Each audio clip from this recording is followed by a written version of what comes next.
Picture this. An old man with a long silver beard, twinkling blue eyes behind half-moon spectacles, and a gentle smile that seems to radiate warmth and wisdom. Now imagine that same man orchestrating the deaths of countless individuals, manipulating children like chess pieces, and engineering an entire war for his own twisted purposes. Today, we're diving deep into one of the darkest what-ifs in the Harry Potter universe. What if Albus Dumbledore, the greatest wizard of his age, the leader of the light, the one everyone trusted without question, was actually evil? And here's the terrifying part. When you look at the evidence, when you really examine his actions throughout the series, this theory isn't just possible, it's disturbingly plausible. Let's start with something we all know. Dumbledore once told Harry that he doesn't care for the term dark magic, because magic is neither good nor evil, only the intent behind it matters. Noble words from a noble man, right? But what if that was just another manipulation? What if Dumbledore was telling us exactly who he was all along, and we were too blinded by his grandfatherly persona to see it? Throughout the Harry Potter series, Dumbledore makes decision after decision that, when you strip away the nostalgia and really examine them, seem almost impossibly callous. He leaves an infant on a doorstep in November. He allows that same child to be abused for a decade. He puts deadly traps in a school full of children. He hires a known Death Eater as a teacher. He withholds crucial information that gets people killed. He raises a boy like a pig for slaughter, his own words, and he does it all with that same twinkling smile. But fans have defended these actions for years, haven't they? We've created elaborate justifications. He had to leave Harry with the Dursleys for the blood protection. He didn't know how bad the abuse was. He was playing the long game against Voldemort. He made hard choices that any leader in war would have to make. We've bent over backwards to explain away every questionable decision because we trusted him, because the narrative told us to trust him, because he was Dumbledore. But what if we've had it backwards this entire time? What if these weren't the regrettable but necessary actions of a flawed hero? What if they were the calculated moves of a master manipulator who spent decades positioning himself as the most powerful and untouchable figure in the wizarding world? Let's go back to the beginning. Not Harry's beginning, but Dumbledore's. We know the story. Young Albus Dumbledore, brilliant and ambitious, befriends Gellert Grindelwald. Together they dream of finding the Deathly Hallows and establishing wizard rule over muggles. For the greater good, of course.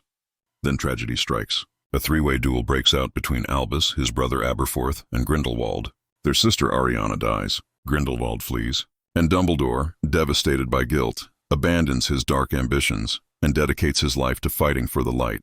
It's a redemption story. A tale of a man who came so close to darkness but pulled himself back and spent the rest of his life atoning. That's the official version. That's what Dumbledore wants everyone to believe. But let's examine this more critically. Dumbledore never actually tells us he renounced his beliefs after Ariana's death. He says he was no longer fit to wield power, that he learned he couldn't be trusted with it. But notice the careful phrasing. He doesn't say his ideology was wrong. He doesn't say wizard supremacy is immoral. He just says he personally shouldn't be the one in charge. Or at least that's what he claims publicly. His actions tell a very different story. Because what does Dumbledore do after this supposed crisis of conscience? He doesn't retreat from public life. He doesn't refuse positions of authority. He doesn't humble himself. Instead, he systematically accumulates more power than any wizard in modern history. He becomes headmaster of Hogwarts, giving him control over the education and development of every young witch and wizard in Britain. He becomes chief warlock of the Wizengamot, giving him enormous influence over wizarding law. He becomes supreme mugwump of the International Confederation of Wizards, extending his reach across the globe. This is not the behavior of a man who learned he can't be trusted with power. This is the behavior of a man who learned he needs to be more careful about how he acquires and wields it. And here's where it gets really interesting. Grindelwald. For decades, Gellert Grindelwald tears across Europe, building an army, starting a war, killing countless people, all in the name of wizard supremacy and the greater good. Their greater good. The ideology he and Dumbledore developed together.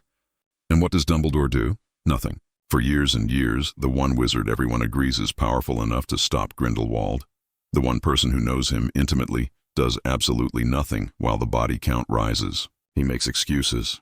He's afraid. He doesn't want to face his past. He's worried about what he might learn about Ariana's death. But are these the concerns of the greatest wizard of the age, the leader of the light, The man who supposedly dedicated his life to fighting dark wizards? Or are they the excuses of someone who's waiting, watching, letting his old friend do the dirty work of destabilizing the existing power structures? Think about the timing. Dumbledore finally faces Grindelwald in 1945. He defeats him in what's described as the greatest duel ever witnessed. He locks him away in Nurmengard, the prison Grindelwald built for his own enemies. Poetic justice, right? But 1945, does that year sound familiar? That's the same year World War II ended. The same year the Muggle world was left devastated, traumatized, and destabilized. The same year the existing world order, both magical and Muggle, was shattered and ready to be rebuilt. And who emerges from this chaos as the most powerful, most respected, most influential wizard alive? Albus Dumbledore, the hero who defeated the Dark Wizard, the savior of the wizarding world, the one man everyone trusts implicitly. Convenient, isn't it? Dumbledore waits until Grindelwald has accomplished maximum destabilization, until the old power structures are in ruins, until the wizarding world is desperate for a leader, and then, only then, does he step in to save the day. He defeats his old friend, cementing his own legend, and positions himself as the ultimate authority on what's right and wrong, what's acceptable and what's dark magic, who can be trusted and who can't. And everyone's so grateful, so relieved that the war is over, that no one questions it. No one asks why he waited so long. No one wonders if maybe, just maybe, this was the plan all along. But let's say we're being too cynical. Let's say Dumbledore really did change, really did dedicate himself to fighting darkness. That still doesn't explain what comes next. Because in the years after Grindelwald's defeat, Dumbledore has the power, the influence, and the platform to push for real change in the wizarding world. He could fight against pureblood supremacy. He could advocate for Muggle-born rights.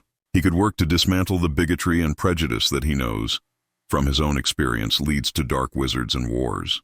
But does he? Not really. He makes some nice speeches. He hires a few progressive teachers. He allows Muggle-borns into Hogwarts, though they were already allowed before him. But the fundamental power structures remain unchanged. The pureblood families maintain their influence. The ministry remains corrupt. House elves stay enslaved. Werewolves and other half-breeds continue to be marginalized. For someone with Dumbledore's power and influence, someone who supposedly learned the dangers of supremacist ideology, he does remarkably little to actually address the root causes of dark magic and dark wizards. Unless, of course, he doesn't want to address them. Unless he needs those root causes to remain, festering beneath the surface because eventually they'll give rise to another dark wizard. And when that happens, the wizarding world will need Albus Dumbledore once again. They'll need his wisdom, his power, his leadership. They'll give him whatever authority he asks for, overlook any questionable methods he employs, because he's their only hope against the darkness. It's a perfect system, really.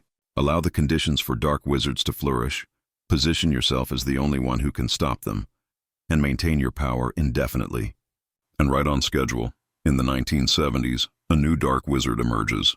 Tom Marvolo Riddle, Voldemort. Now here's where the official story gets really interesting.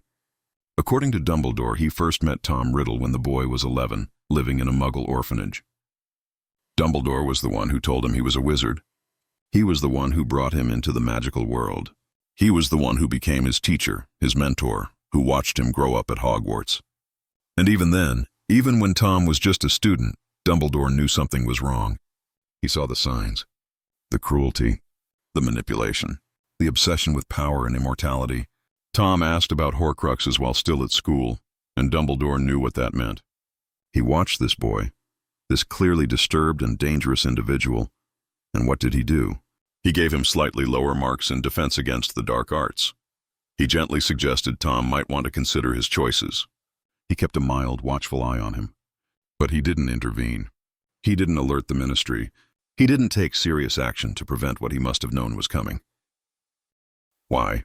According to Dumbledore himself, he hoped Tom might change. He didn't want to judge him prematurely. He believed in giving second chances. Noble sentiments from a man who supposedly learned about the dangers of dark ambition from personal experience. But let's consider another possibility. What if Dumbledore wasn't hoping Tom would change? What if he was hoping Tom would become exactly what he did become? Think about it from a strategic perspective. Dumbledore had just spent decades consolidating his power in the aftermath of Grindelwald's war. But power, especially in peacetime, is precarious. People start questioning. They start wondering if they really need such a powerful leader. They start thinking maybe the old man should retire, should let someone younger take charge. Dumbledore needed a new threat, a new dark wizard to fight, and who better than one he could control, at least partially, because he knew him from childhood. A dark wizard he could study, predict, and ultimately use to maintain his own position. So he watches Tom Riddle. He lets him explore dark magic. He allows him to make his Horcruxes, to split his soul, to become something less than human. And when Tom graduates and asks for the Defense Against the Dark Arts position, a role that would give him direct access to hundreds of young minds every year, Dumbledore says no. But not because he's protecting the students. If that were his concern, he'd alert the ministry about Tom's interest in Horcruxes, his suspected dark activities, his dangerous ideology. He'd make sure this wizard was monitored, contained, prevented from gathering power. But he doesn't do any of that. He just refuses him the teaching job and then watches, year after year, as Tom Riddle transforms into Lord Voldemort, as he gathers followers, as he starts a war. And once again, Dumbledore positions himself as the only one who can stand against the darkness. But here's the thing about this new war, this conflict with Voldemort. Dumbledore isn't just fighting against the dark side. He's controlling both sides. He's the leader of the Order of the Phoenix, hand-picking his soldiers, deciding their missions, keeping secrets even from his most trusted allies. But he's also the one person Voldemort fears. The one person whose very existence shapes Voldemort's strategies and decisions. Voldemort doesn't attack Hogwarts while Dumbledore is there. He doesn't make certain moves because he knows Dumbledore will counter them. The entire war is essentially a chess game between two players, except one of those players has been planning this game since the other was 11 years old. One player knows everything about the other, every fear, every ambition, every psychological vulnerability. And that player is Albus Dumbledore. Then comes Halloween 1981. The Potters are in hiding under the Fidelius charm. According to Dumbledore, he offered to be their secret keeper, but they chose Peter Pettigrew instead, on Sirius Black's suggestion. And because of that choice, because Pettigrew betrayed them, Voldemort found the Potters and murdered them. Their infant son Harry somehow survived, the killing curse rebounded, and Voldemort vanished. Tragedy and miracle all at once. But let's examine this story more carefully. The Fidelius charm is one of the most powerful protective spells in existence. The secret keeper is the only person who can reveal the hidden location. As long as the secret keeper stays loyal and hidden, the protected people are completely safe. James and Lily Potter were valuable members of the Order. They'd defied Voldemort 3 times. Their infant son was the subject of a prophecy that suggested he might be the Dark Lord's downfall. Dumbledore absolutely should have been their secret keeper. He was the most powerful wizard alive, the one person everyone agreed Voldemort couldn't touch. If Dumbledore had been the secret keeper, the Potters would have been absolutely safe. But he wasn't. Instead, a young, relatively inexperienced wizard became their secret keeper. And surprise, he turned out to be a traitor. Now Dumbledore tells us he didn't know Peter was the traitor. He thought it was Sirius. Everyone did, but Dumbledore is supposed to be this incredible judge of character, isn't he? He prides himself on seeing the best in people, on understanding human nature. He trusted Severus Snape, a confirmed Death Eater, based on apparently nothing more than Snape's word that he'd changed sides. But he didn't see that Peter Pettigrew, a member of his own order, was working for Voldemort. He didn't think it was suspicious that the Potters chose Peter instead of him. He didn't insist on being their secret keeper, or at least on someone more powerful and proven like McGonagall or Moody. Unless he did know. Unless he wanted Peter to be the secret keeper because he knew, or at least strongly suspected, that Peter would betray them. Because Dumbledore needed the Potters to die. Not because he's needlessly cruel, but because he needed the prophecy to be set in motion. He needed Harry Potter to become the boy who lived. He needed Voldemort to mark him as an equal. He needed to create his ultimate weapon against Voldemort, and that required sacrifice. It required James and Lily Potter to die protecting their son. It required their blood and love to create the protection that would keep Harry alive. And Dumbledore, who knows more about ancient magic and blood protections than perhaps any wizard alive, would have understood exactly what would happen if Lily Potter died to save her son. He would have known the magic that would be invoked, the protection that would be created, the weapon he could forge from a martyred mother's love. So the Potters die. Voldemort vanishes, and Dumbledore makes his next move. He takes Harry Potter, This infant who just survived the unsurvivable curse. This child who's now the most famous wizard in Britain. This boy who's the subject of a prophecy and protected by ancient magic. And what does he do with him? Does he take him to a safe location in the magical world where he can be properly protected and monitored? Does he place him with a wizarding family who would understand what Harry is and what he means? Does he keep him close at Hogwarts, perhaps, where Dumbledore himself could watch over him? No, he leaves him on a doorstep, in November, in the middle of the night, on a suburban street in Surrey, with a letter. Let's pause here and really consider this decision. Dumbledore takes an orphaned infant, leaves him on a doorstep for hours in near-freezing temperatures, and entrusts his care to Muggles who, according to Dumbledore himself, he knows are the worst sort. McGonagall is right there with him, watching the Dursleys all day, and she tells him what they're like. She warns him this is a bad idea, and Dumbledore overrides her concerns. He insists Harry must be raised by these people. He insists it's for Harry's protection, because of the Blood Wards, because of Lily's sacrifice, because Harry needs to be with his mother's blood relatives. It all sounds very magical and important, but does it hold up under scrutiny? The blood protection, as Dumbledore explains it, means Harry is safe from Voldemort as long as he can call the place where his mother's blood lives home.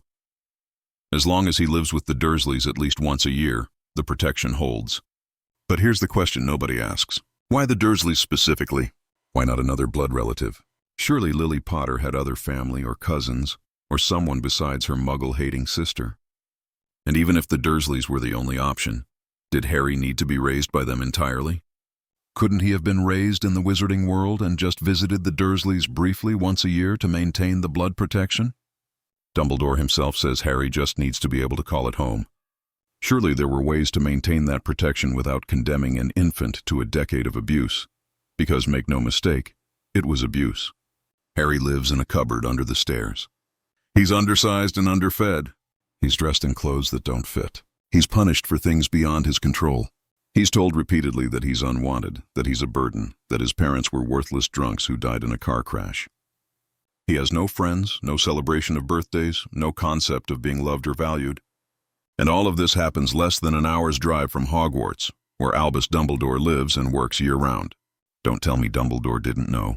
He has an entire network of Order members. He has contacts throughout the Muggle and magical worlds.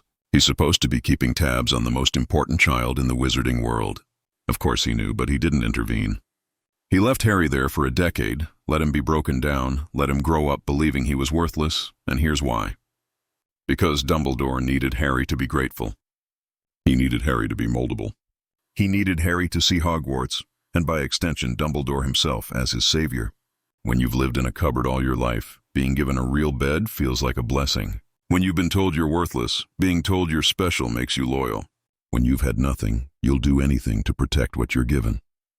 Dumbledore wasn't protecting Harry by leaving him with the Dursleys. He was preparing him. He was creating the perfect tool. A child so desperate for love and belonging that he'd sacrifice everything, even his own life, if the right person asked him to. And then comes Hogwarts, Harry's first year, and what happens? The Philosopher's Stone, an object of immense power and temptation, is hidden in the school. Not in Gringotts, which is supposed to be the safest place in Britain. Not in some remote, undisclosed location. In a school, full of children. And not just hidden away in some inaccessible chamber. No, Dumbledore sets up a series of obstacles that, as Hermione herself points out, are specifically designed to be solved by 3 first-year students. There's a 3-headed dog that can be bypassed with music, devil's snare that's weak to light, flying keys that a seeker can catch, a chess game that Ron can win, potions logic that Hermione can solve, and a mirror that responds to pure intentions. It's almost like the whole thing was set up as a test, as a training exercise, as a way to push Harry into a confrontation with Voldemort. Because that's what happens, isn't it? Harry, Ron, and Hermione solve all the puzzles, get past all the obstacles, and Harry ends up face to face with Quirrell and Voldemort. And he survives, but just barely. He passes out from pain. He wakes up in the hospital wing, and Dumbledore is there with answers. He explains everything. He tells Harry about his mother's protection, about love being the greatest magic, about why Voldemort wanted the stone. He gives Harry just enough information to feel special, to feel like he understands what's happening, but not enough to see the bigger picture. and he makes sure Harry knows that he, Dumbledore, was there watching the whole time. He admits he knew what Harry was planning. He could have stopped it, but he chose not to because he wanted to see what would happen. He wanted to give Harry the chance to prove himself. Does that sound like the behavior of a responsible headmaster? Or does it sound like someone running an experiment, testing his weapon to see if it works as intended? And it continues year after year. Second year, the Chamber of Secrets opens. Students are being petrified. There's a monster in the school. Dumbledore, the most powerful wizard in Britain, the expert on Hogwarts history, apparently can't figure out what's happening. He can't find the chamber. He can't stop the attacks. He just watches and waits while 12-year-old Harry Potter, who's never heard of the Chamber of Secrets until this year, somehow figures it all out, finds the entrance, goes down alone, and defeats a 60-year-old memory of Voldemort and a basilisk. Alone. At 12 years old. And again. Dumbledore appears afterward with explanations and praise. He tells Harry how brave he was, how remarkable his achievements are. But he doesn't seem concerned that a 12-year-old was put in mortal danger.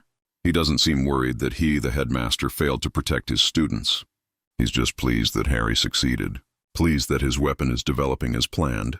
Third year, Sirius Black escapes from Azkaban, a mass murderer supposedly, who's after Harry Potter. The school is surrounded by Dementors. Security is tightened, and yet somehow Black manages to get into the school multiple times. He gets into Gryffindor Tower. He slashes Ron's bed curtains with a knife while Ron is sleeping. The castle is on lockdown, and this is still happening. Where's Dumbledore during all this? What's he doing to actually protect Harry? Oh, but it turns out Sirius isn't really the bad guy. He was framed. Peter Pettigrew is alive.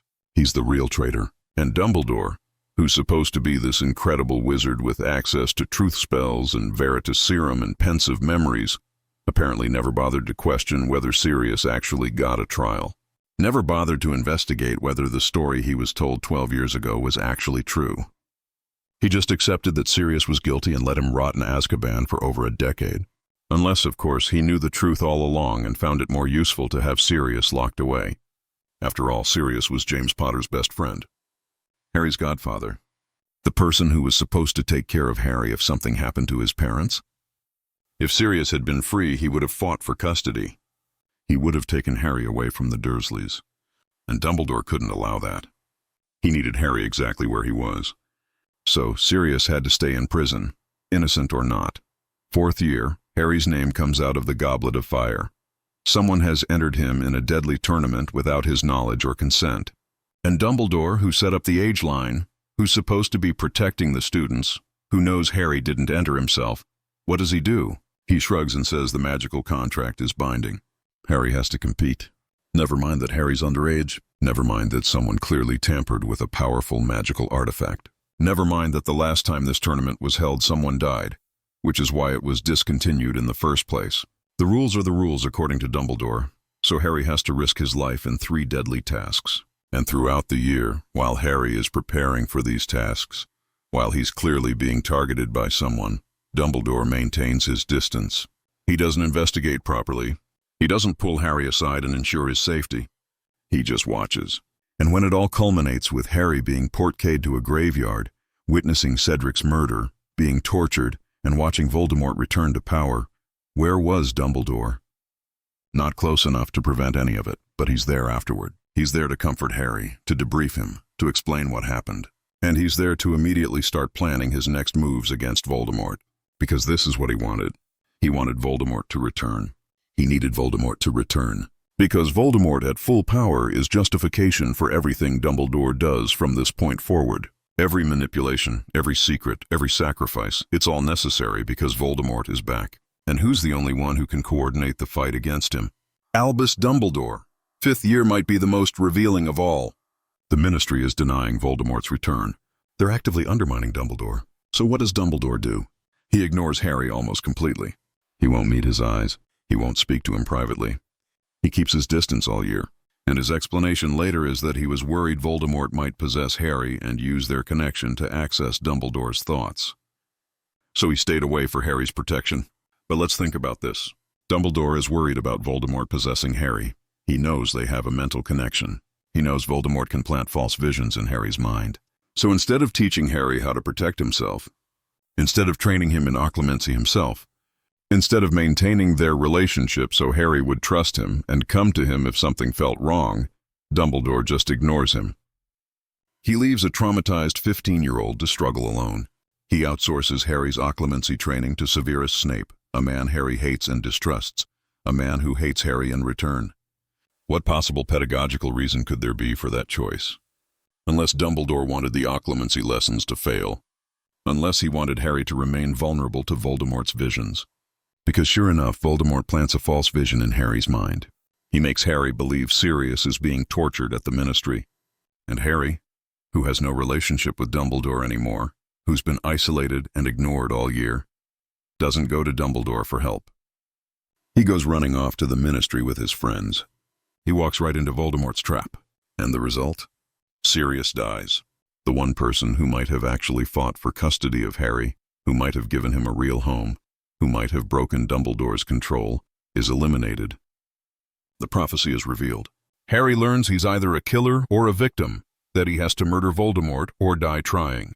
And Dumbledore gets to reveal all the secrets he's been keeping, gets to explain why he kept Harry in the dark, gets to cement Harry's role as the weapon in this war.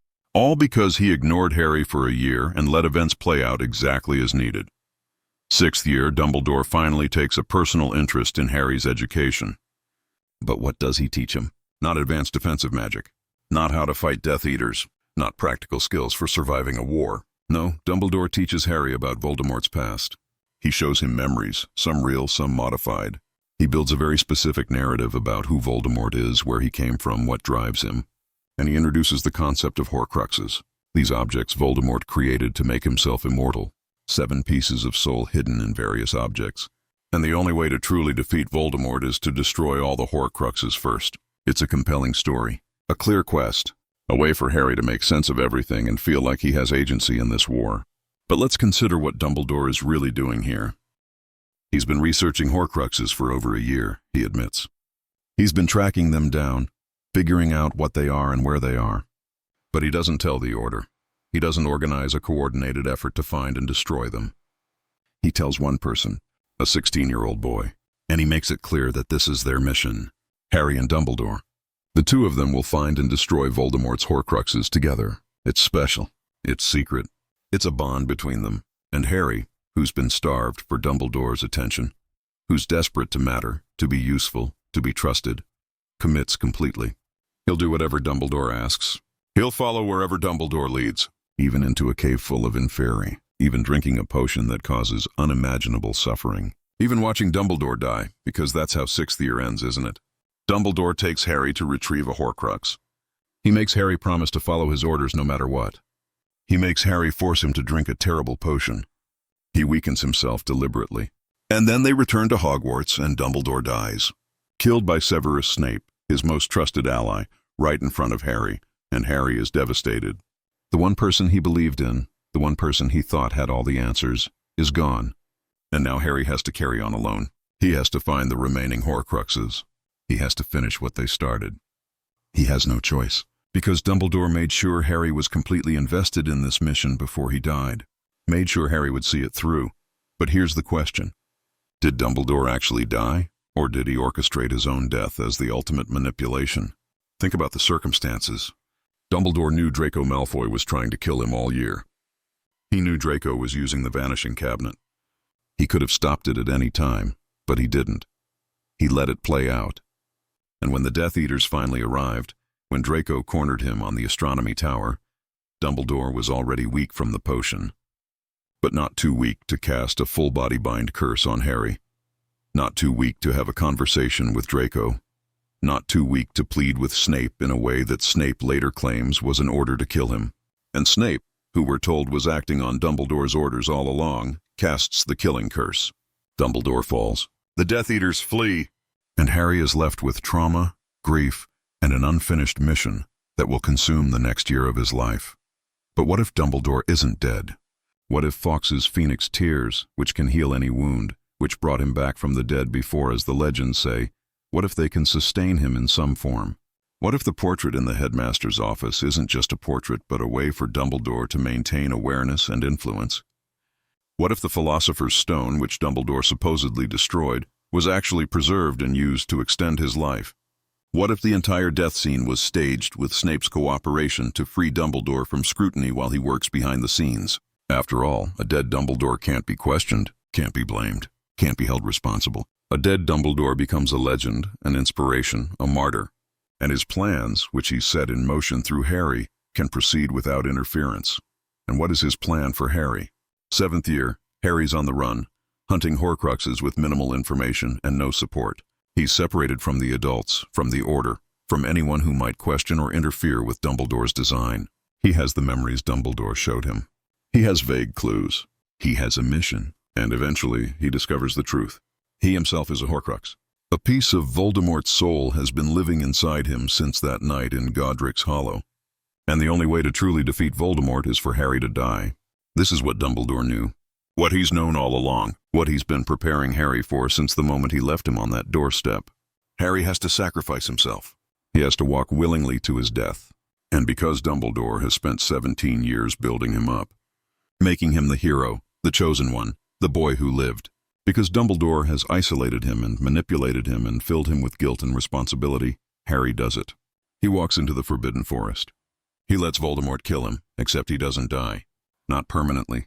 He wakes up in a strange King's Cross limbo, and there's Dumbledore waiting for him. Ready to explain everything. Ready to justify all his choices. Ready to tell Harry how proud he is, how everything worked out perfectly, how Harry is truly the hero Dumbledore always knew he could be. And then Harry goes back. He defeats Voldemort. He saves everyone. The war is over, and Dumbledore's legacy is secure. He's the wise mentor who orchestrated the defeat of the Dark Lord, even from beyond the grave. He's the martyr who died for the cause. He's the legend who can never be questioned or challenged because he's not alive to see the consequences of his actions. But let's trace back through everything Dumbledore actually did. He befriended a dark wizard and developed a supremacist ideology. He maintained that ideology while publicly claiming to have renounced it. He let his former friend wage a war for years before finally stopping him. He identified a disturbed child with dark tendencies, and instead of helping him or stopping him, watched him become Voldemort. He allowed Voldemort to rise to power and start a war, positioning himself as the only opposition. He manipulated the prophecy to ensure specific events would unfold. He arranged for the Potters to be betrayed and killed. He condemned an innocent infant to a decade of abuse.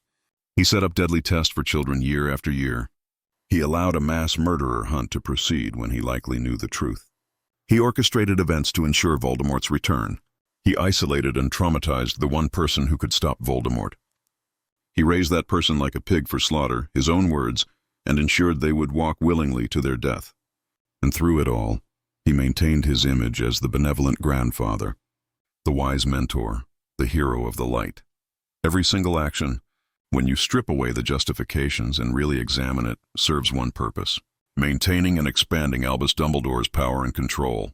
He needed Grindelwald to destabilize Europe so he could emerge as the savior. He needed Voldemort to threaten Britain so he could maintain his authority. He needed Harry Potter to be broken, molded, and weaponized so he could orchestrate the perfect ending to his grand design. And the brilliance of it, the truly diabolical brilliance, is that he made everyone believe it was all for the greater good. That phrase, the greater good. It's what he and Grindelwald used to justify their plans for wizard supremacy. And Dumbledore never really abandoned it, did he? He just refined it, made it more palatable, more acceptable. Instead of openly declaring wizards should rule, he positioned himself as the benevolent dictator, the one person wise enough and powerful enough to decide what's best for everyone. And anyone who questions him, anyone who challenges his authority, well, they're either working for the dark side or they're too naive to understand the complexity of the situation. It's the perfect defense, the perfect manipulation. Look at how he treats the people around him. Severus Snape, a man who came to him broken and grief-stricken after the woman he loved was murdered. Dumbledore could have helped him heal, could have given him therapy, support, a chance at a normal life.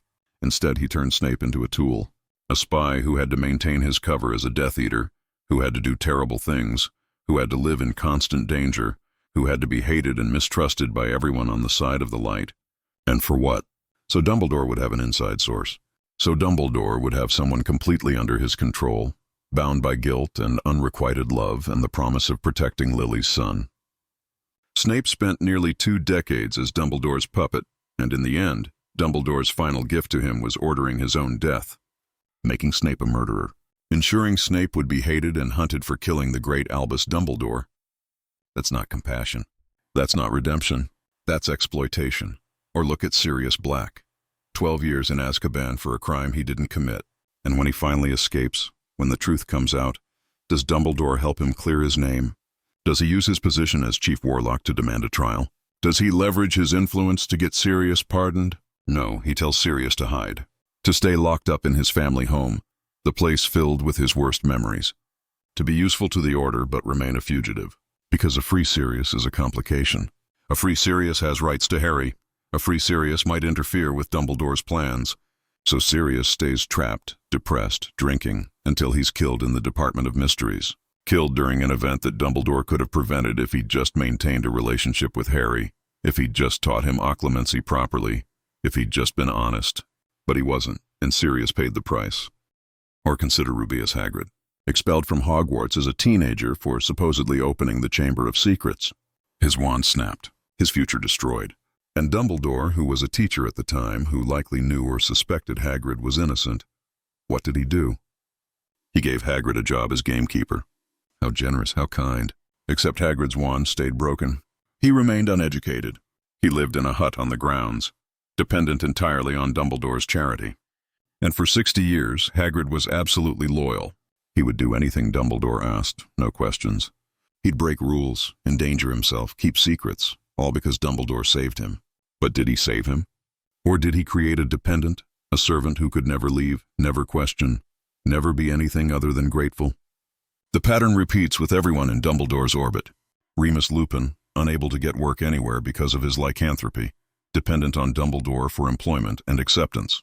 Minerva McGonagall, loyal to Hogwarts and to Dumbledore above all else, following orders even when she disagrees. The entire Order of the Phoenix, a secret organization with Dumbledore as the sole leader, where information is compartmentalized, where members are sent on missions without knowing the full picture, where loyalty is demanded and questioning is discouraged. It's not a democratic resistance. It's Dumbledore's personal army, and every member is chosen for their loyalty to him specifically. And what about the students? Generations of witches and wizards educated at Hogwarts under Dumbledore's leadership. And what kind of education do they receive? They learn magic, certainly, but they also learn to revere Dumbledore, to trust him implicitly, to believe that he always knows best. The entire structure of Hogwarts reinforces this. Dumbledore sits at the center of the high table, elevated above everyone else. His word is law. His decisions are final. He can hire and fire teachers at will. He can expel students without oversight. He can run the school however he wants, and no one questions him because he's Albus Dumbledore. And every student who graduates goes out into the wizarding world having been taught that one man, if he's wise enough, powerful enough, benevolent enough, should have that kind of unchecked authority. It's indoctrination. It's creating a society that not only accepts but expects a single powerful leader to make all the important decisions. And when you combine that with Dumbledore's other positions, his role in the Wizengamot, his international influence, you realize he's not just powerful. He's created a system where his power is seen as necessary, natural, good, where questioning him is seen as foolish at best and traitorous at worst, where the very structure of wizarding society in Britain, and to some extent globally, is built around the idea that Albus Dumbledore is the ultimate authority on what's right and wrong. And let's talk about what's legal and illegal in Dumbledore's world. The unforgivable curses are, as the name suggests, unforgivable. Use them, and you get a one-way ticket to Azkaban, except when Dumbledore's side uses them. Moody, or rather Crouch pretending to be Moody, demonstrates all 3 unforgivable curses on a spider in class. He casts the Imperious Curse on students, and Dumbledore knew. He was aware of what was being taught in his school. Did he stop it? Did he fire Moody? No, because it was useful. It was training the students for war. And when it turned out to be Crouch, well, that was unfortunate.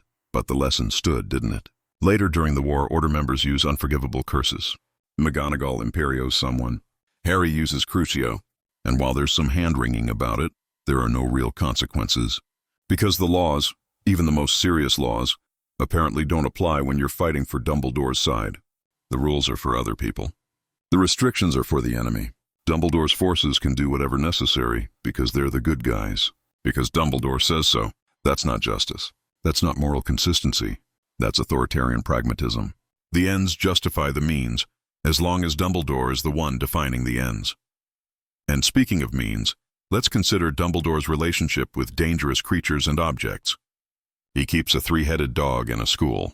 He allows a basilisk to remain in the castle for decades, even though he must have suspected the Chamber of Secrets was real.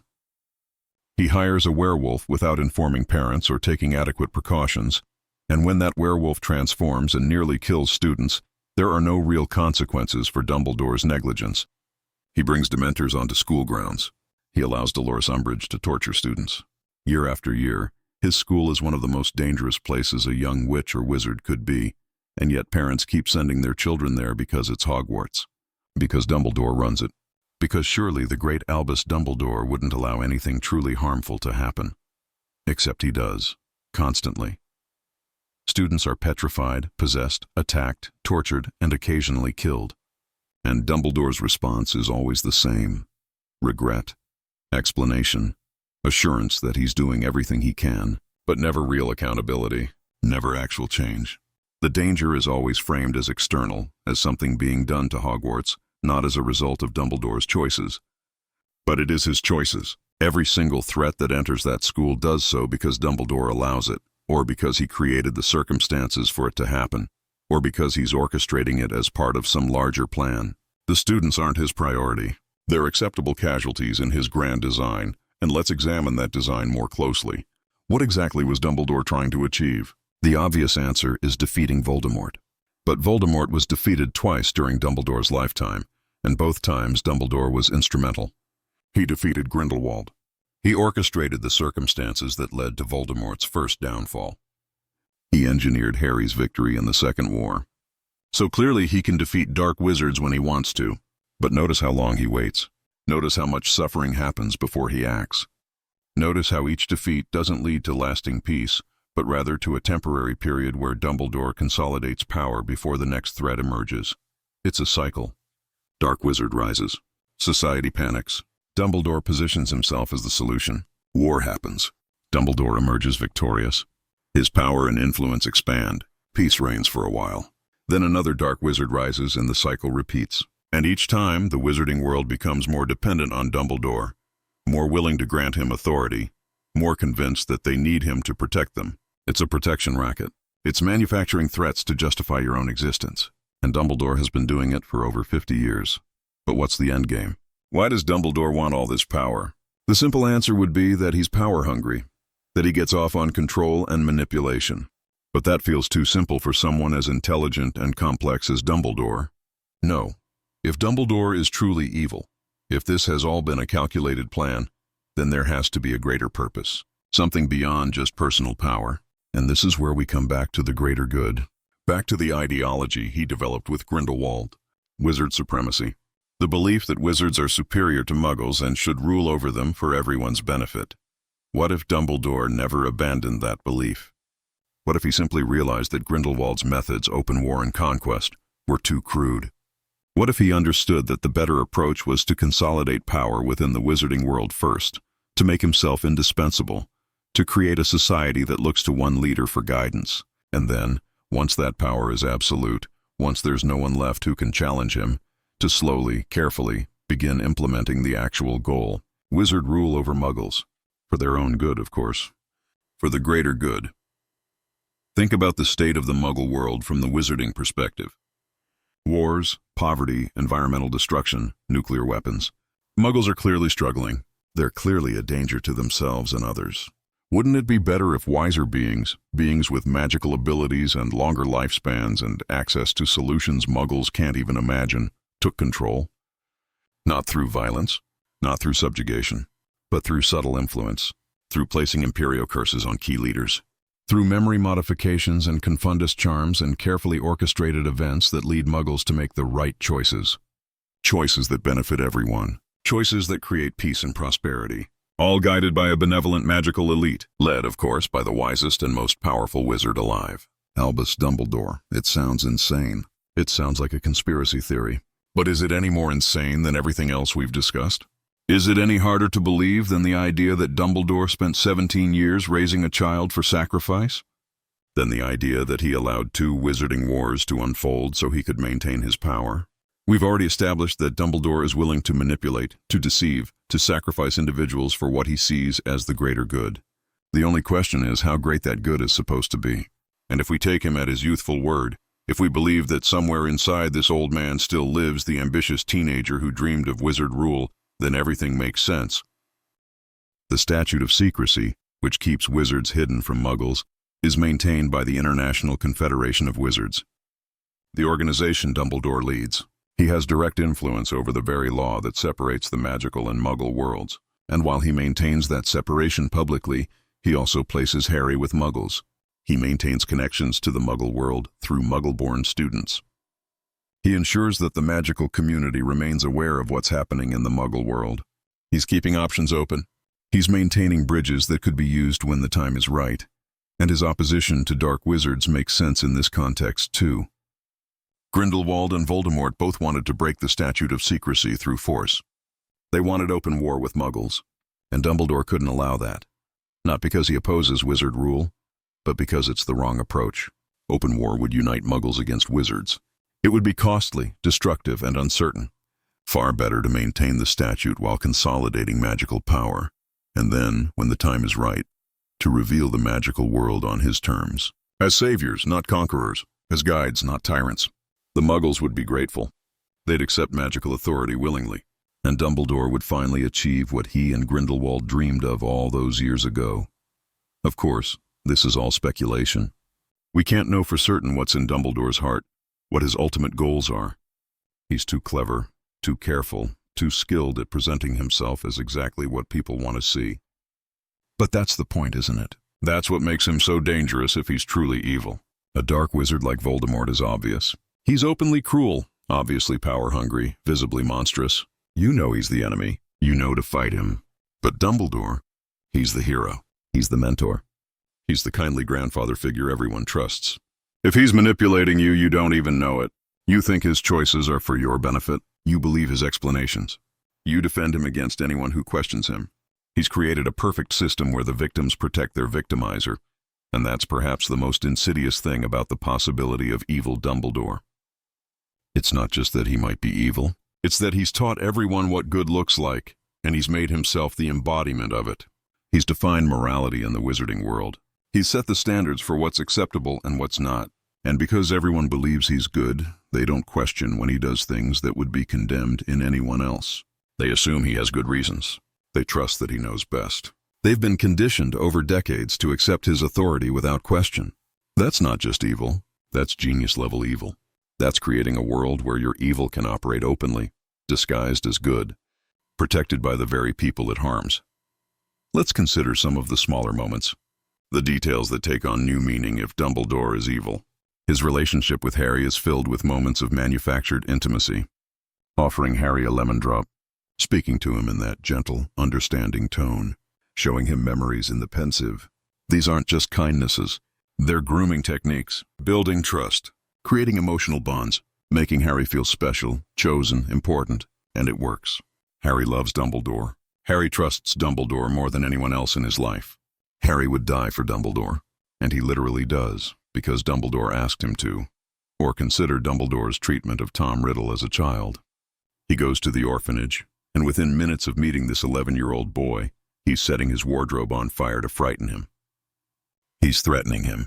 He's making it clear that he knows Tom has been doing bad things, and there will be consequences if it continues. This is Dumbledore's first impression on a child. Not kindness, not understanding, intimidation. And yes, Tom had been cruel to other children. But he was also an orphan growing up in institutional care in the 1930s. He was a child who didn't understand what was happening to him, who had powers he couldn't control, who was probably terrified. And Dumbledore's response was to frighten him further, to establish dominance, to make sure Tom knew who was in charge. You could argue that Dumbledore saw Tom's darkness and responded appropriately. But what if he saw Tom's potential and deliberately pushed him toward darkness? What if that first meeting was designed to create resentment, to ensure Tom would never fully trust authority, to plant the seeds of the relationship that would define both their lives? Dumbledore knew Tom was powerful. He knew Tom was ambitious. He knew Tom was interested in dark magic. And instead of helping him, instead of trying to guide him toward better choices, he marked him as an enemy from day one. He created the monster and then spent the next 60 years using that monster to justify his own power. Every hero needs a villain. Every savior needs someone to save people from. And if you're patient enough, intelligent enough, ruthless enough, you can create your own villain. You can shape them from childhood. You can make choices that push them toward darkness. You can fail to intervene at crucial moments. And then, when they become the monster you knew they would become, you can step up to fight them.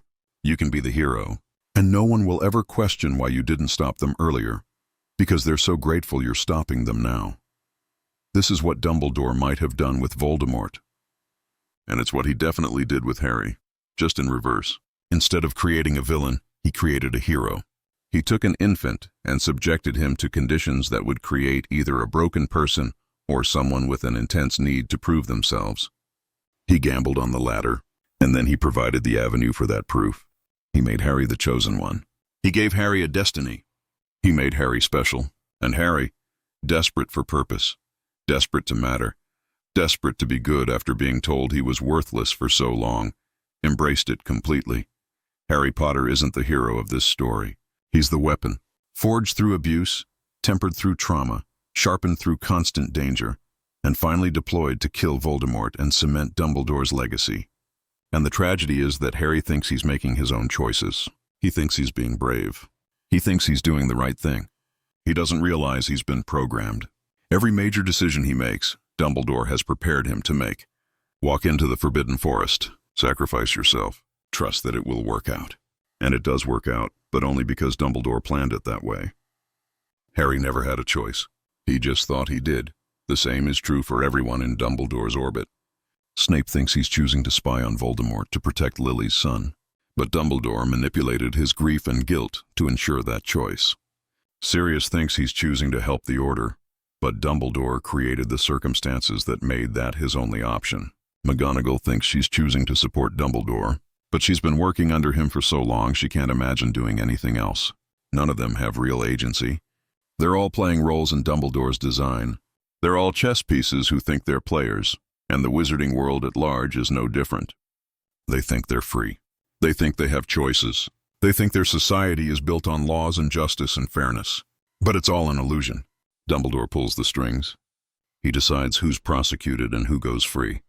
He decides which laws matter and which can be bent. He decides who's a hero and who's a villain. He's created a system that gives people the appearance of freedom while maintaining absolute control. And he's done it so skillfully that people don't just accept his control, they demand it. They want Dumbledore to be in charge. They feel safer when he is. They've been conditioned to believe that without him, everything would fall apart, and maybe it would. Maybe that's the final proof of Dumbledore's evil. He's made himself indispensable. He's created a world that can't function without him. A world where his absence means chaos and fear. A world where people will accept anything, tolerate anything, sacrifice anything, as long as Dumbledore is there to protect them. He's not just a dictator. He's a dictator whose subjects love him, who beg him to rule them, who can't imagine anything different. That's the ultimate victory for someone who believes in the greater good. To create a society that willingly surrenders its freedom because you've convinced them it's for their own benefit. Now, let's address the obvious counterargument. Everything we've discussed could be explained by Dumbledore being a flawed but ultimately good person, someone who made mistakes, who had to make difficult choices, who did the best he could in impossible circumstances. The abuse Harry suffered, Dumbledore didn't cause it directly. The dangers at Hogwarts, they came from external threats. The manipulation of Snape and others, maybe it was necessary for the war effort. The death of Sirius, a tragedy but not Dumbledore's fault. Every questionable action has a reasonable explanation if you start from the assumption that Dumbledore is good. But that's the problem, isn't it? We're starting from that assumption. We're giving him the benefit of the doubt. We're trusting him because the narrative tells us to. But what if we don't? What if we examine his actions objectively without the lens of assumed benevolence? What if we judge him by the same standards we'd judge anyone else? By the actual consequences of his choices rather than his stated intentions?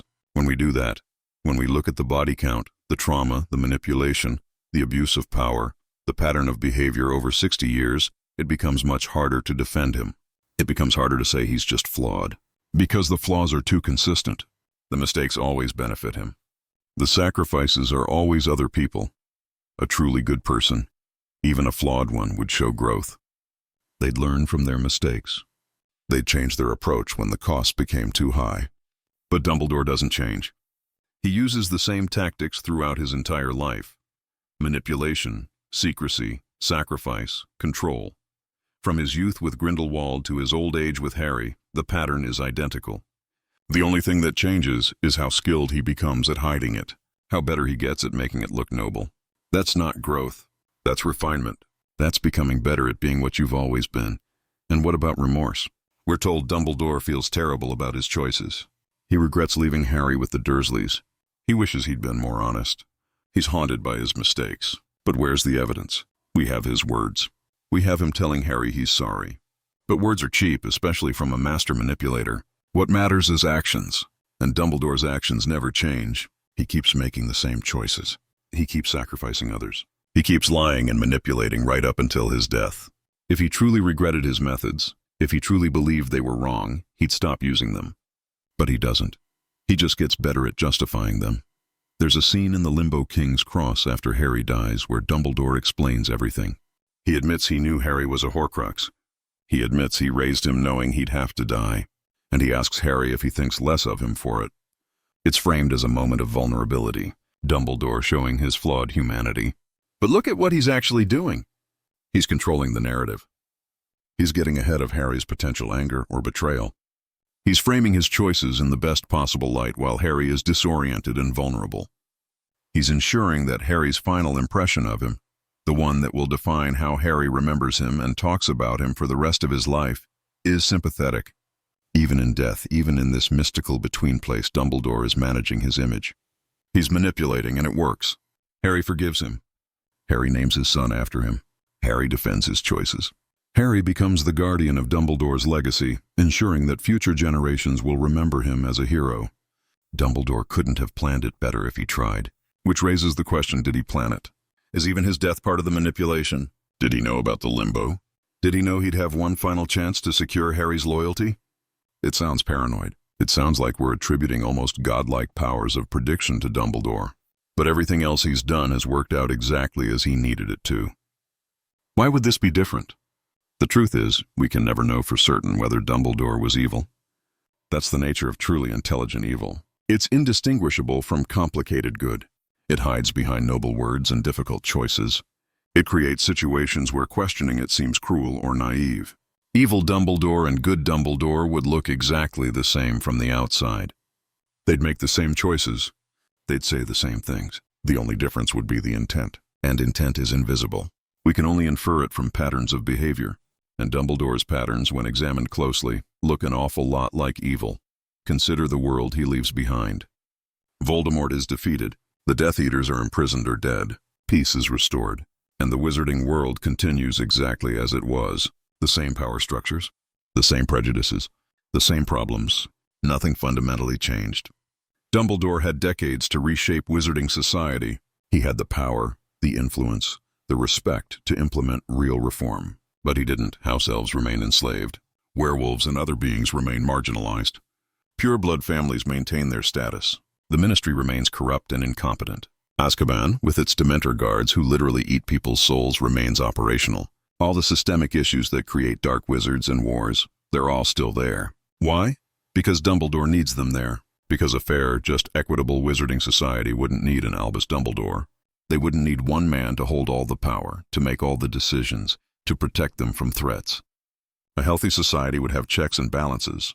It would have accountability. It would distribute power among many people, rather than concentrating it in one. And Dumbledore, despite all his talk about not being fit to wield power, has spent his entire life ensuring power stays concentrated in him. He's kept the wizarding world sick because a sick society needs a doctor, and he's made sure he's the only doctor they trust. This is the ultimate indictment of Dumbledore.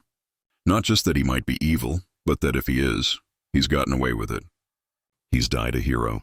He's remembered as the greatest wizard of all time. His victims love him. His crimes are seen as virtues. He's achieved what every villain dreams of. He's won so completely that no one even knows there was a game.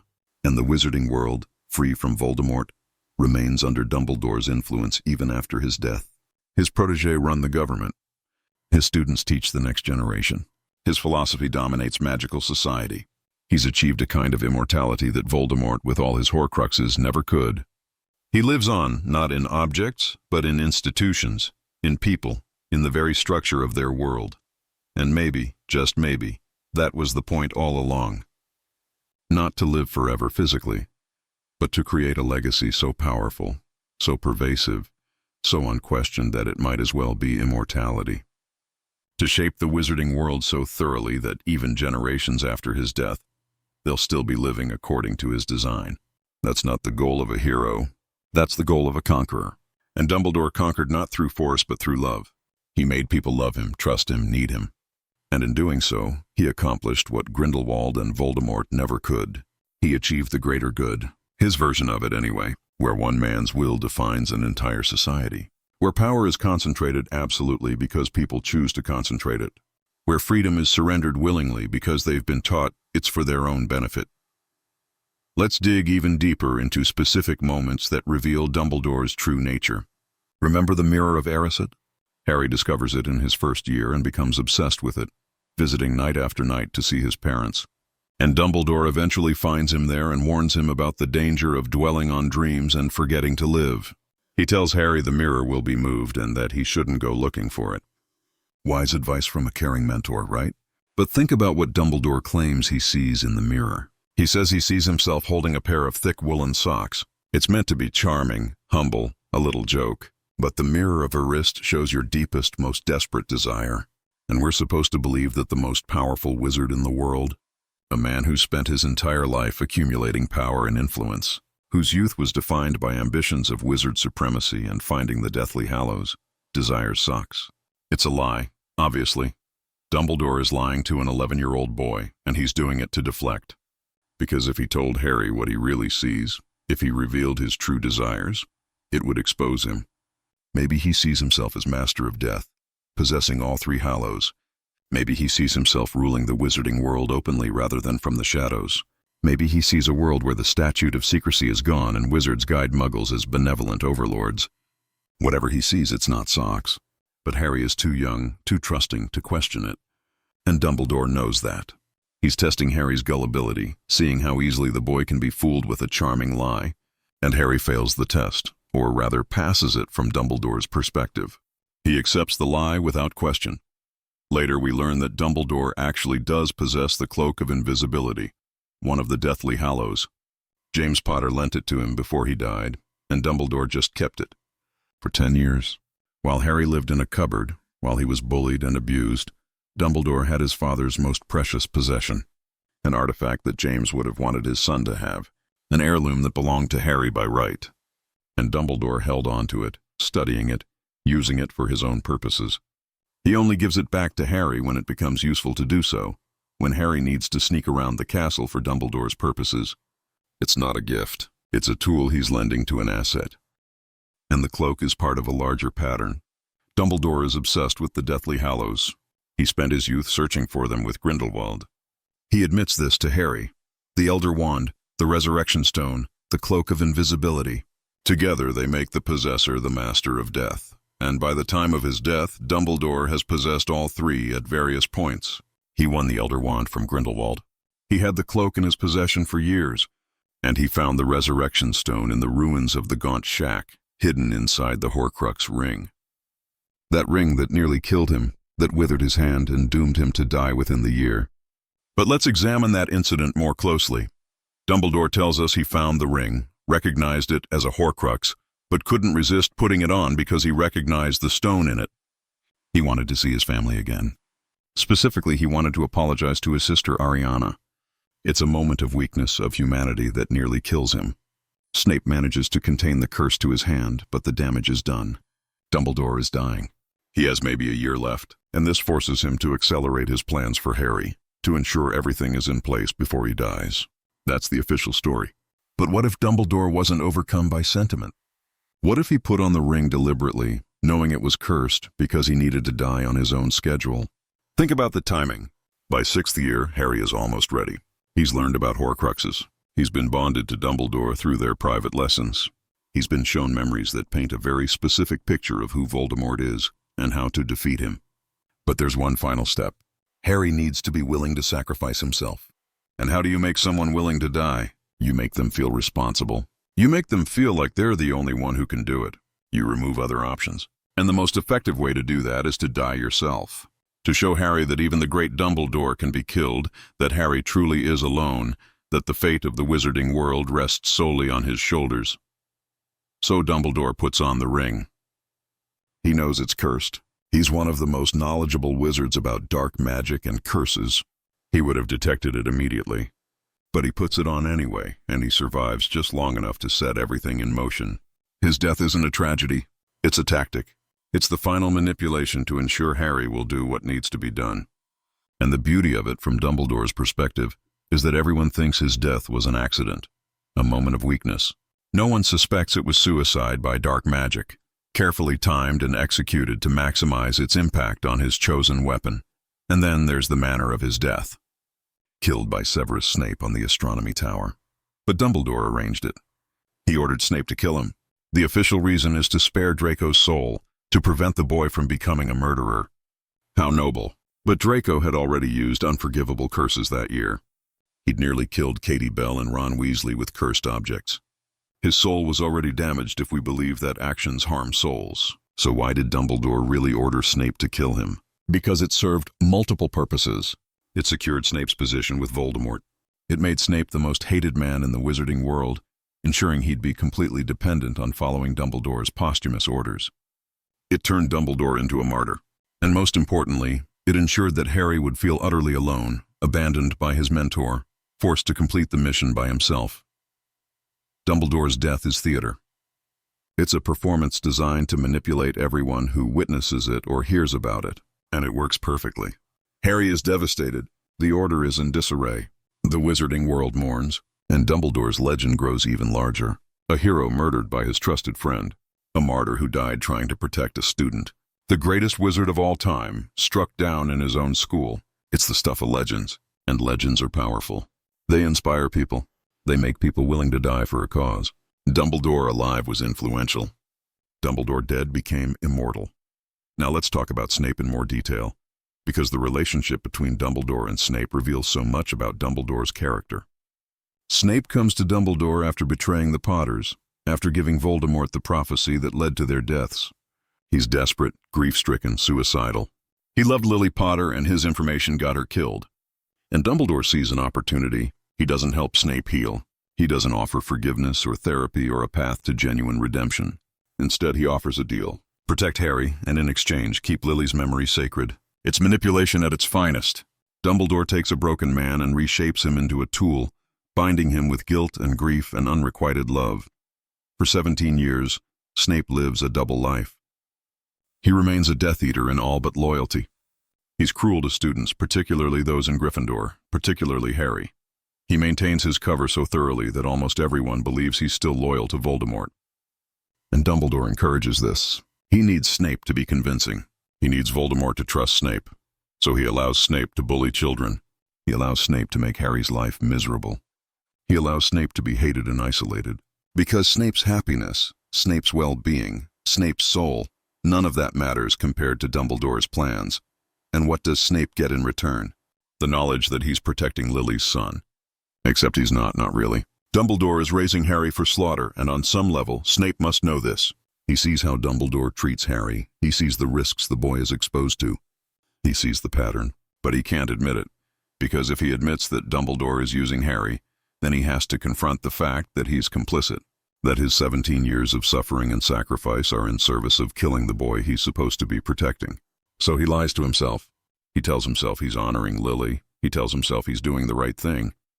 And Dumbledore encourages these lies because they keep Snape useful. The final insult is asking Snape to kill him. Dumbledore frames it as a mercy, as a final service, as the ultimate proof of Snape's loyalty. But it's actually a curse. It ensures that Snape will be hated forever, that he'll be hunted by both sides, that his sacrifice will never be known or honored. Dumbledore takes this from Snape deliberately. He erases any possibility of redemption or recognition. Why? Because a Snape who survives, who's revealed as a hero, who can tell his story, is dangerous. He knows too much. He's seen too much of Dumbledore's manipulation. He might start asking questions, might start revealing uncomfortable truths. So Dumbledore ensures Snape dies hated, alone, bleeding out on the floor of the Shrieking Shack, believing to the end that he failed to protect Harry. Except Snape doesn't fail. His memories, given to Harry in his final moments, reveal the truth. They show that Snape loved Lily, that he worked for Dumbledore, that he tried to protect Harry, and they show that Dumbledore knew all along that Harry was a Horcrux, that Harry had to die. These memories are Dumbledore's final message, delivered through his most abused tool. And what do they accomplish? They make Snape a tragic hero in Harry's eyes. They explain Dumbledore's choices. They justify everything. And they ensure that Harry will walk into the Forbidden Forest and let Voldemort kill him. Because Snape's memories prove that Dumbledore planned it this way, that it's necessary, that it's the only way to save everyone. But think about what Snape's memories don't show. They don't show Dumbledore expressing regret. They don't show him agonizing over his choices. They don't show him considering alternatives. They show him calmly explaining that Harry must die, that Snape must tell him at the right moment, that it's all part of the plan. Dumbledore isn't conflicted in these memories. He's certain. He's in control. He's orchestrating every detail, and he's using Snape to deliver the message because he knows Harry will believe it. Harry respects Snape's sacrifice. Harry will trust these memories more than he'd trust a letter or a portrait.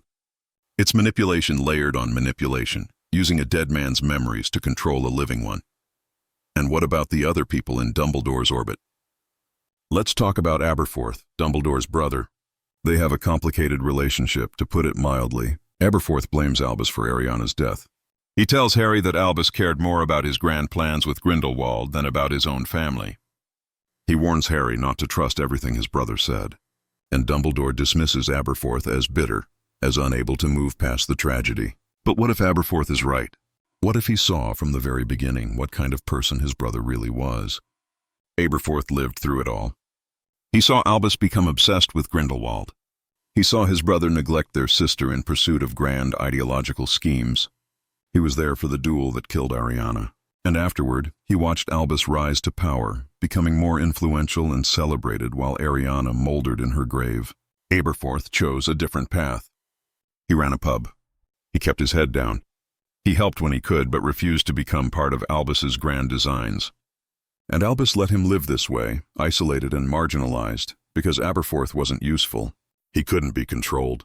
He knew too much and couldn't be manipulated with guilt or ambition. But Dumbledore kept tabs on him. The Hogshead, Aberforth's pub, becomes a meeting place for the Order. The Room of Requirements escape route leads to Aberforth's bar. Ariana's portrait hangs there, serving as a passage. Even in his self-imposed exile, Aberforth is still part of Albus's network, still serving his brother's purposes, probably without even fully realizing it. And when Harry shows up in 7th year, desperate and hunted, Aberforth helps him. Not because he believes in Albus's plan, but because he can't let children die. And even this act of conscience serves Dumbledore's design, getting Harry back to Hogwarts for the final battle. Then there's the matter of Grindelwald himself. After Dumbledore defeats him in 1945, Grindelwald spends decades in Nurmengard prison. His own prison, built for his enemies, now holding only him. And Dumbledore never visits. He never speaks to his former friend. He never tries to understand what happened or why. Or at least, that's what we're told. But Dumbledore is obsessed with Grindelwald. He admits he delayed confronting him for years because of their history. He keeps Grindelwald's letters. He thinks about him constantly. Are we really supposed to believe he never visited? That he never used the Elder Wand's connection or some other magic to communicate? More likely, Dumbledore maintained contact with Grindelwald throughout those decades. They probably corresponded, shared research, discussed magical theory. Grindelwald was one of the most brilliant dark wizards ever. His knowledge would be invaluable, and Dumbledore, who claims to have reformed but shows every sign of still pursuing power, would want access to that knowledge. The two of them, the two most powerful wizards of their generation, both obsessed with the Deathly Hallows, both believers in the greater good, probably never really stopped collaborating. They just did it secretly, with Grindelwald safely imprisoned where no one would think to question his influence. And consider Grindelwald's final moments. Voldemort comes to Nurmengard looking for information about the Elder Wand, and Grindelwald, who's been imprisoned for over 50 years, who has nothing left to lose, who could save himself by cooperating, refuses. He lies to Voldemort. He taunts him. He protects Dumbledore's grave from violation. Why? The official story is that Grindelwald found redemption in prison, that he regretted his crimes and achieved some measure of nobility before his death. But another interpretation is that he was still loyal to their shared vision, that he died protecting not Dumbledore the man, but their plan, their greater good. He died ensuring that the Elder Wand would stay where Dumbledore placed it, ensuring the final stages of the plan would unfold as designed. Let's also examine Dumbledore's relationship with magical creatures and beings.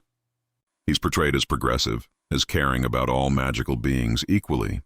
He hires Remus Lupin despite his lycanthropy. He advocates for centaurs and merpeople and house elves. But look at his actual policies. Lupin is hired as defense against the dark arts teacher, a position that's been cursed for decades. Everyone who takes that job lasts exactly 1 year. Dumbledore knows this. He's known it since Tom Riddle cursed the position. Yet he keeps hiring people year after year, knowing they'll be forced out or worse. He hires Lupin knowing the man will be exposed as a werewolf and driven away. It happens like clockwork, so why hire him? Because Lupin's hiring and subsequent exposure serves Dumbledore's purposes. It demonstrates his progressive values to those who support such things. It creates sympathy for werewolves among the students who liked Lupin, and it ensures Lupin remains dependent on Dumbledore's goodwill. Grateful for even a year of employment, willing to do anything the headmaster asks because he knows no one else will hire him. Lupin becomes another tool, another asset, another person bound to Dumbledore through a combination of gratitude and desperation. And house elves. Let's talk about house elves. These creatures are slaves, actual slaves magically bound to serve wizarding families, unable to disobey direct orders, punished by their own magic if they try to help themselves. It's one of the most horrific institutions in the wizarding world. And Dumbledore, the progressive leader, the champion of the oppressed, employs dozens of them at Hogwarts. He could free them. He could pay them. He could set an example and start a movement to end house elf slavery. But he doesn't. He keeps them enslaved because they're useful. They cook and clean and maintain the castle and ask for nothing in return. Why would he change that? Hermione notices this. She tries to start a movement to free house elves. And how does Dumbledore respond? He doesn't support her. He doesn't use his influence to help. He just smiles indulgently at her youthful idealism and does nothing. Because house elf slavery is useful to him.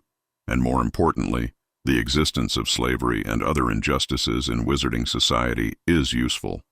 It creates causes. It creates conflicts. It creates the conditions for dark wizards to rise up exploiting these grievances. And dark wizards justify Dumbledore's power. The cycle continues. The same is true for every marginalized group in the wizarding world. Werewolves are treated as dangerous creatures, forced to register with the ministry, denied employment, driven to the fringes of society. Many of them end up joining Voldemort because he's the only one who offers them anything. And Dumbledore, who could use his influence to change these laws, to create opportunities for werewolves, to address the root causes of their radicalization, doesn't. He offers individual werewolves like Lupin temporary positions, making them grateful to him personally, but he doesn't fix the system. Because the system works for him, it produces enemies for him to fight and allies who are desperate enough to do anything he asks. Centaurs, mere people, giants, goblins, all the non-human magical beings. They're second-class citizens in the wizarding world. Many don't even have wands. Goblins tried to rebel centuries ago and were defeated, and they're still bitter about it. Giants are nearly extinct, hunted down, driven to remote mountains. And Dumbledore, with all his power and influence, maintains this status quo.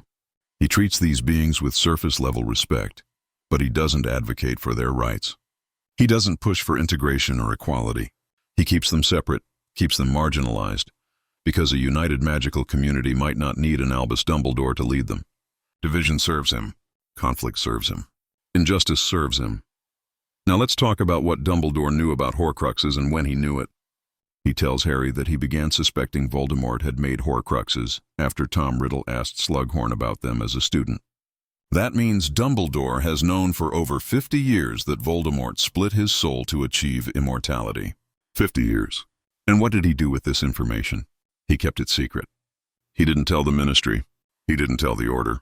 He didn't organize a coordinated effort to find and destroy these objects. He just sat on the information, researching privately, keeping it all to himself. Why? Because Horcruxes gave him leverage. As long as only Dumbledore knew Voldemort's secret, only Dumbledore could truly defeat him. It made him indispensable. It ensured that even if someone else killed Voldemort's body, he'd come back unless Dumbledore shared his knowledge. It's the ultimate insurance policy for his own relevance. And when he finally starts destroying Horcruxes, he does it secretly. He doesn't tell anyone what he's doing.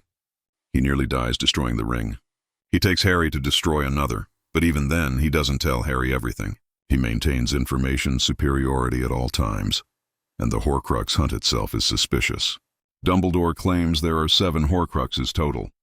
The diary, the ring, the locket, the cup, the diadem, the snake, and Harry himself. 7 pieces of soul. But how does he know? He admits he's guessing based on numerology and Tom Riddle's obsession with the number 7. But what if there are more?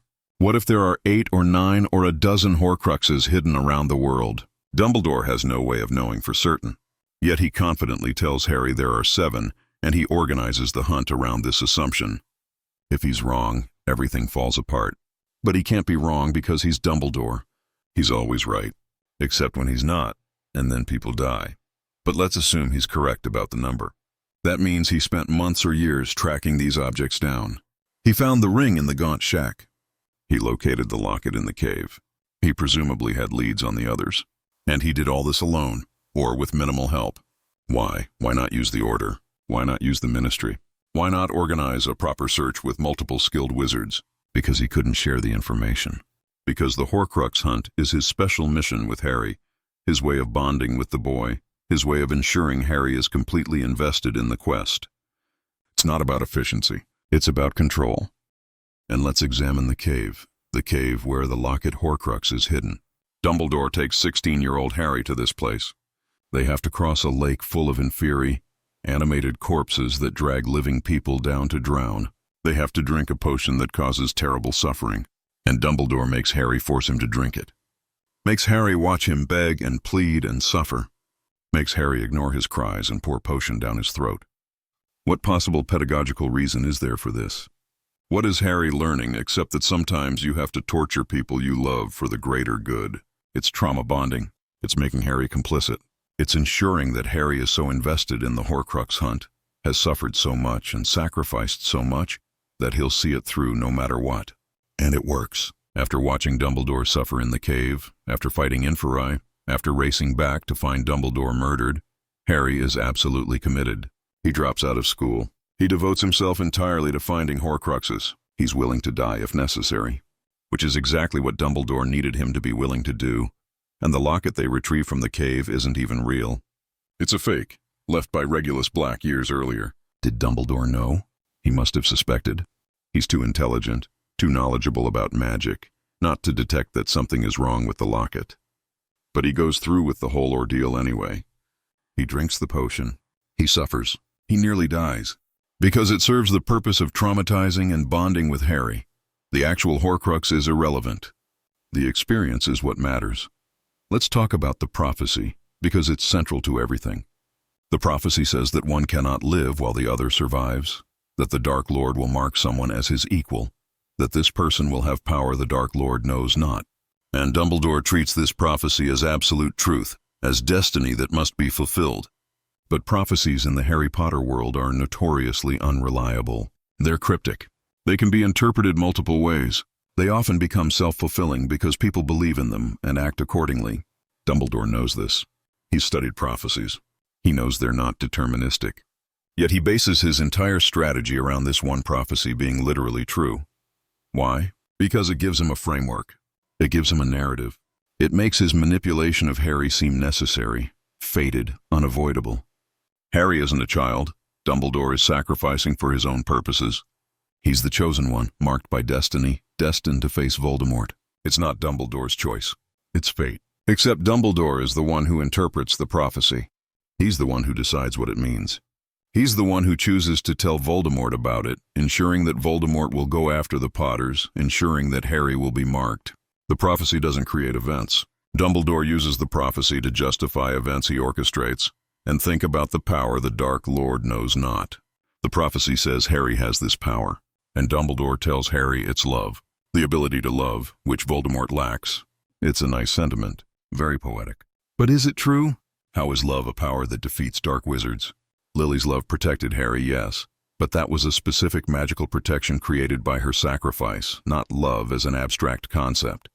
And Harry defeats Voldemort not through love, but through technicalities of wand ownership and the fact that he was a Horcrux. Love has very little to do with the actual mechanics of victory.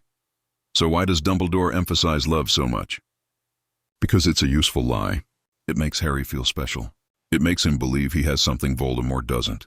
It gives him confidence, and it distracts from what's really happening, which is that Dumbledore is manipulating both of them like chess pieces, using prophecy and fate and love as cover for his own machinations. Harry doesn't win because of love. He wins because Dumbledore spent 17 years setting up a scenario where Harry would win. Love is just the story Dumbledore tells to make it more palatable. Let's also consider Dumbledore's army, the student organization that forms in 5th year when the Ministry interferes with Hogwarts. Harry teaches defense against the dark arts to his fellow students in secret. It's portrayed as student resistance, as kids taking their education into their own hands. But who knows about it? Dumbledore.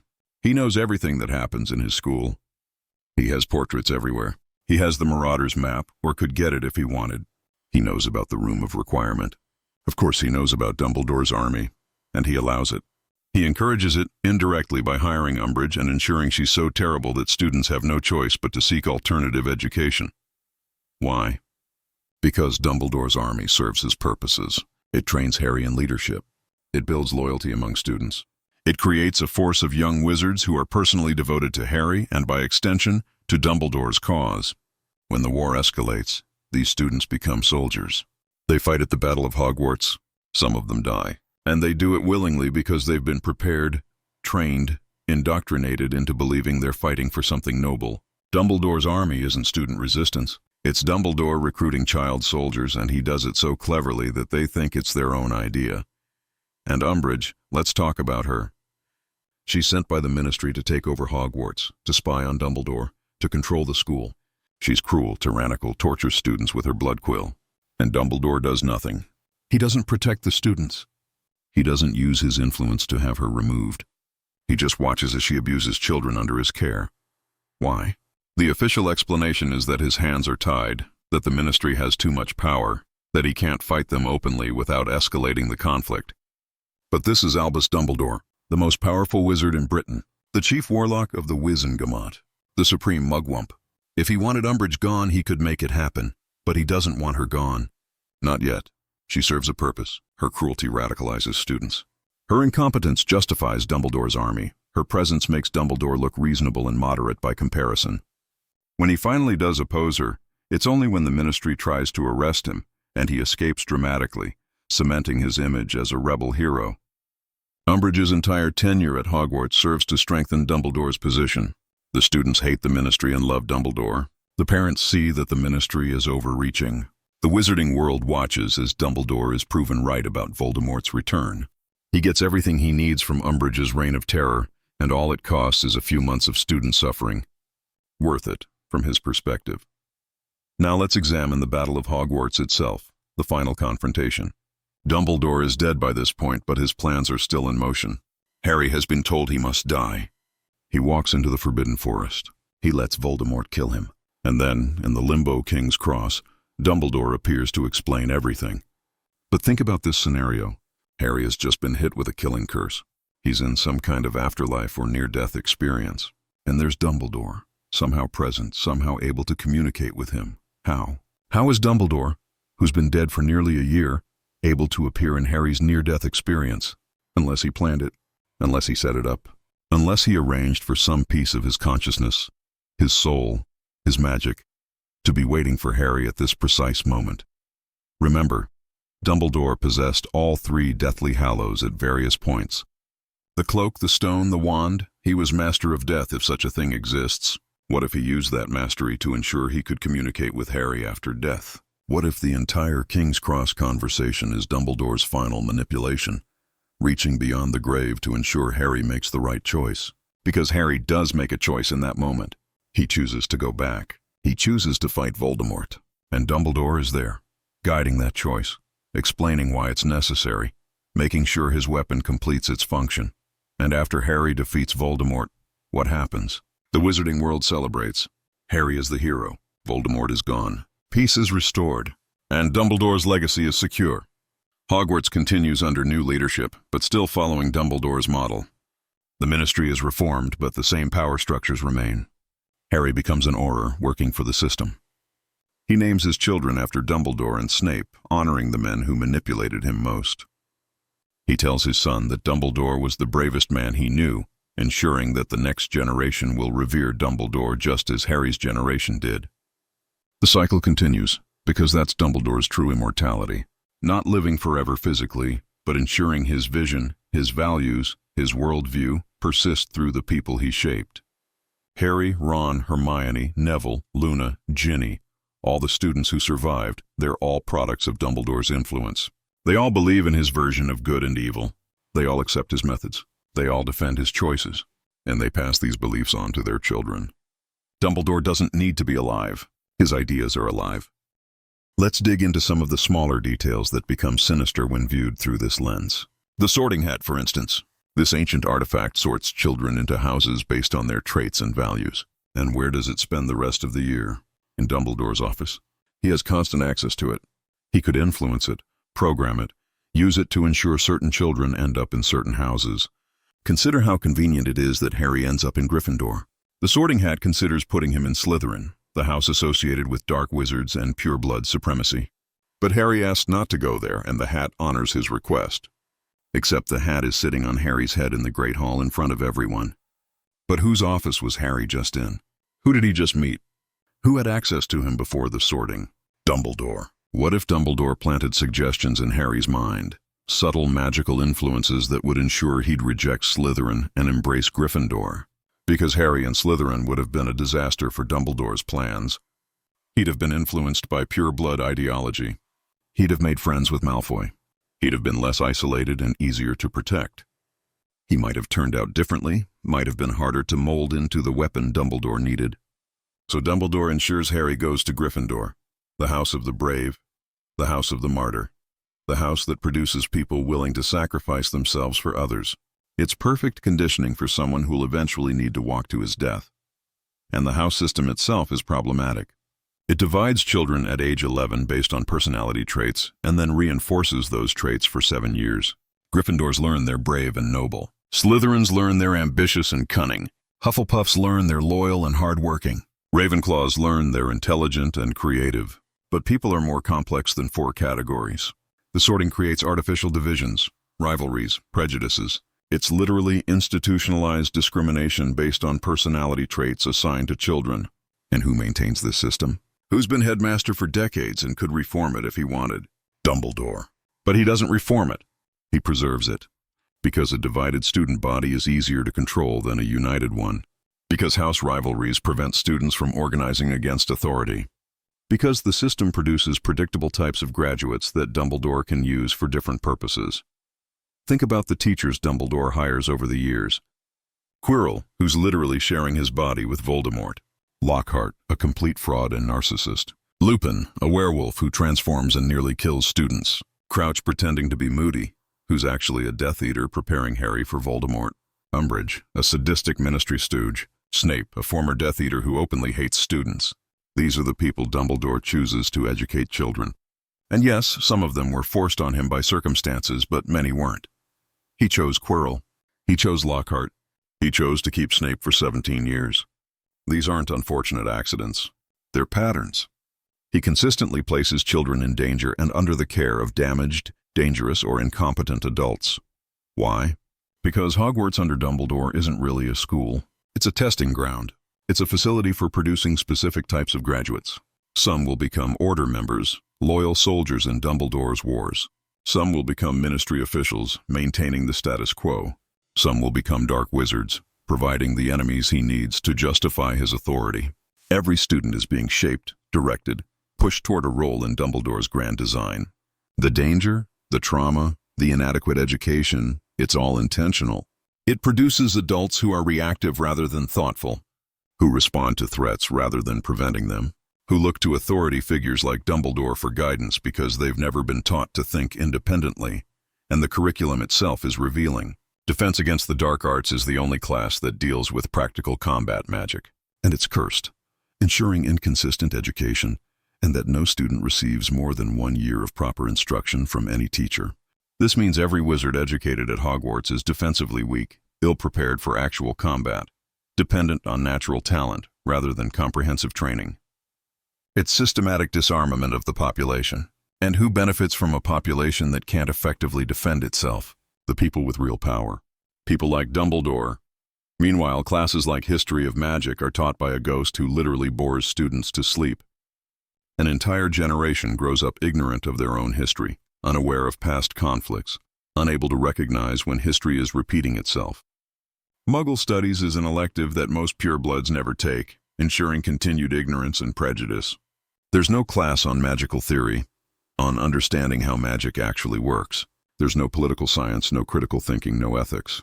Students learn spells and potions, but they don't learn to question or analyze or understand the structures they're part of. They're being trained to be competent but not wise, skilled but not thoughtful, useful but not dangerous to authority. This is by design. Dumbledore has been headmaster for decades. He could reform the curriculum anytime. He could hire competent teachers. He could break the curse on the defense position if he really wanted to. He's the most powerful wizard alive. But he doesn't, because an educated, empowered, critically thinking population wouldn't need an Albus Dumbledore. They'd question his authority. They'd demand accountability. They'd recognize manipulation when they saw it. So he keeps them just educated enough to function, but not educated enough to threaten him.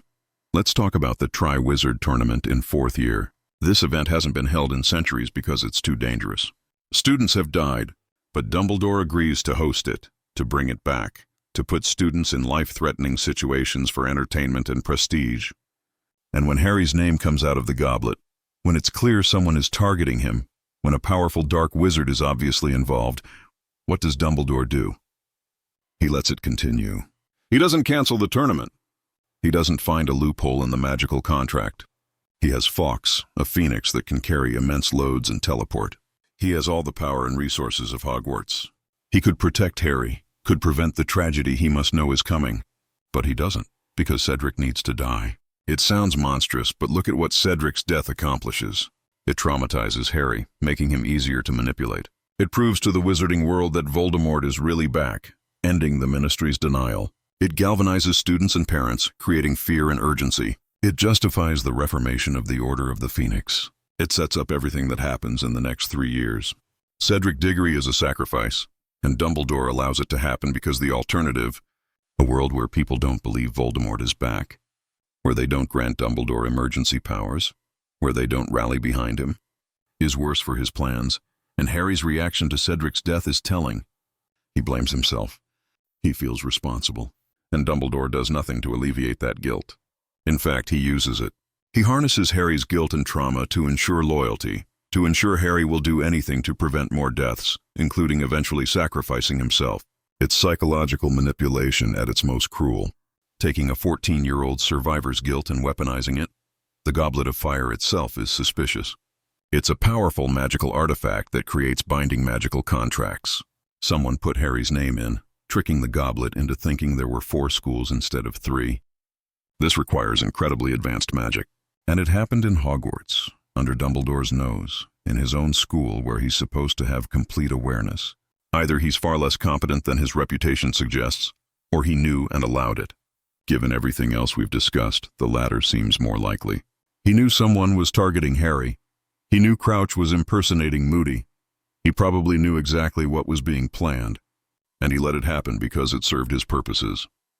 Think about the elaborate plan Crouch executes all year. He has to maintain the Moody disguise constantly. He has to teach classes. He has to interact with Dumbledore regularly, and his goal is to ensure Harry wins the tournament and touches the Triwizard Cup, which will portkey him to Voldemort. This plan has so many points of potential failure, but it works perfectly. Harry gets through every task. He reaches the cup. He's transported to the graveyard. And Dumbledore, who's been watching the whole year, never catches on. Or does he catch on and allow it, Because Harry needs to witness Voldemort's return. Because Cedric needs to die? Because the blood ritual that restores Voldemort needs to happen exactly this way? And that blood ritual, let's examine it. Voldemort takes Harry's blood to restore his body, thinking he's overcoming Lily's protection. But Dumbledore later reveals this was actually a good thing, that by taking Harry's blood, Voldemort tethered Harry to life. As long as Voldemort lived, Harry couldn't truly die. It's presented as Dumbledore's brilliant insight, his master plan. But it only works if Voldemort uses Harry's blood specifically. If he'd used anyone else's blood, Harry would have died in the Forbidden Forest. So Dumbledore's entire plan depends on Voldemort making a specific choice in the graveyard. How could Dumbledore predict that? How could he know Voldemort would use Harry's blood? Unless he ensured it, unless the whole scenario was designed to push Voldemort toward that choice. Voldemort is obsessed with the protection that saved Harry as a baby. He's frustrated that he can't touch Harry. He wants to overcome that protection.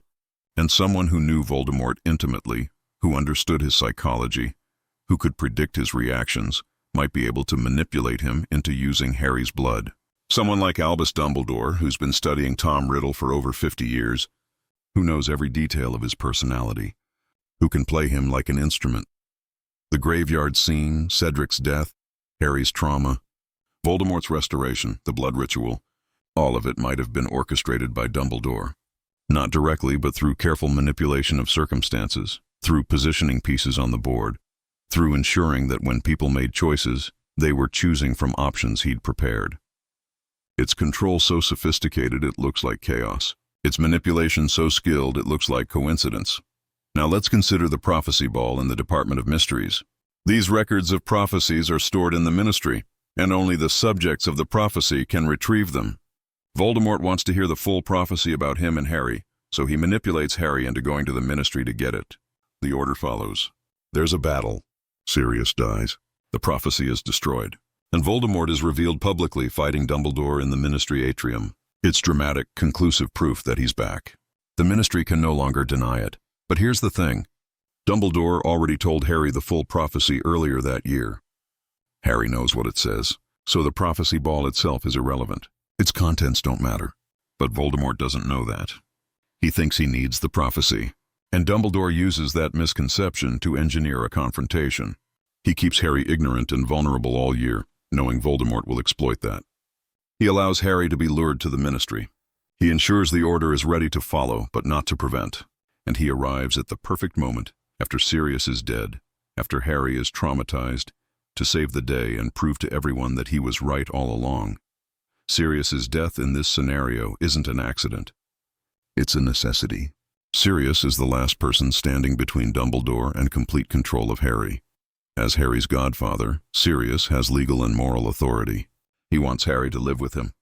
He wants to give Harry a real home. And Dumbledore can't allow that. He needs Harry at the Dursleys, where he can be abused and broken. He needs Harry isolated and desperate. So Sirius has to die. And the Department of Mysteries provides the perfect opportunity. A chaotic battle where anyone could be killed. An accident. A tragedy. Not Dumbledore's fault. Just another casualty of war. Except Dumbledore could have prevented it. He could have told Harry the truth about the connection with Voldemort. He could have taught Harry occlumency himself instead of delegating to Snape. He could have warned Harry that Voldemort might plant false visions. He could have maintained their relationship so Harry would come to him instead of running off. He could have stationed Order members at the Ministry. He could have moved the prophecy ball to a secure location. He had dozens of options to prevent this tragedy, but he chose none of them. Because Sirius's death served his purposes, and after Sirius dies, Harry is exactly where Dumbledore needs him. Alone, traumatized, guilty, angry, and completely dependent on Dumbledore for guidance. The perfect weapon, perfectly motivated. Everything that happens in 6th and 7th year follows from this. Harry's total commitment to the Horcrux hunt. His willingness to sacrifice himself. His absolute trust in Dumbledore's plan. It's all built on the foundation of Sirius's death, and Dumbledore constructed that foundation deliberately. Let's talk about the pensive, that magical device that stores and displays memories. Dumbledore uses it extensively, showing Harry specific memories to build a specific narrative about Voldemort.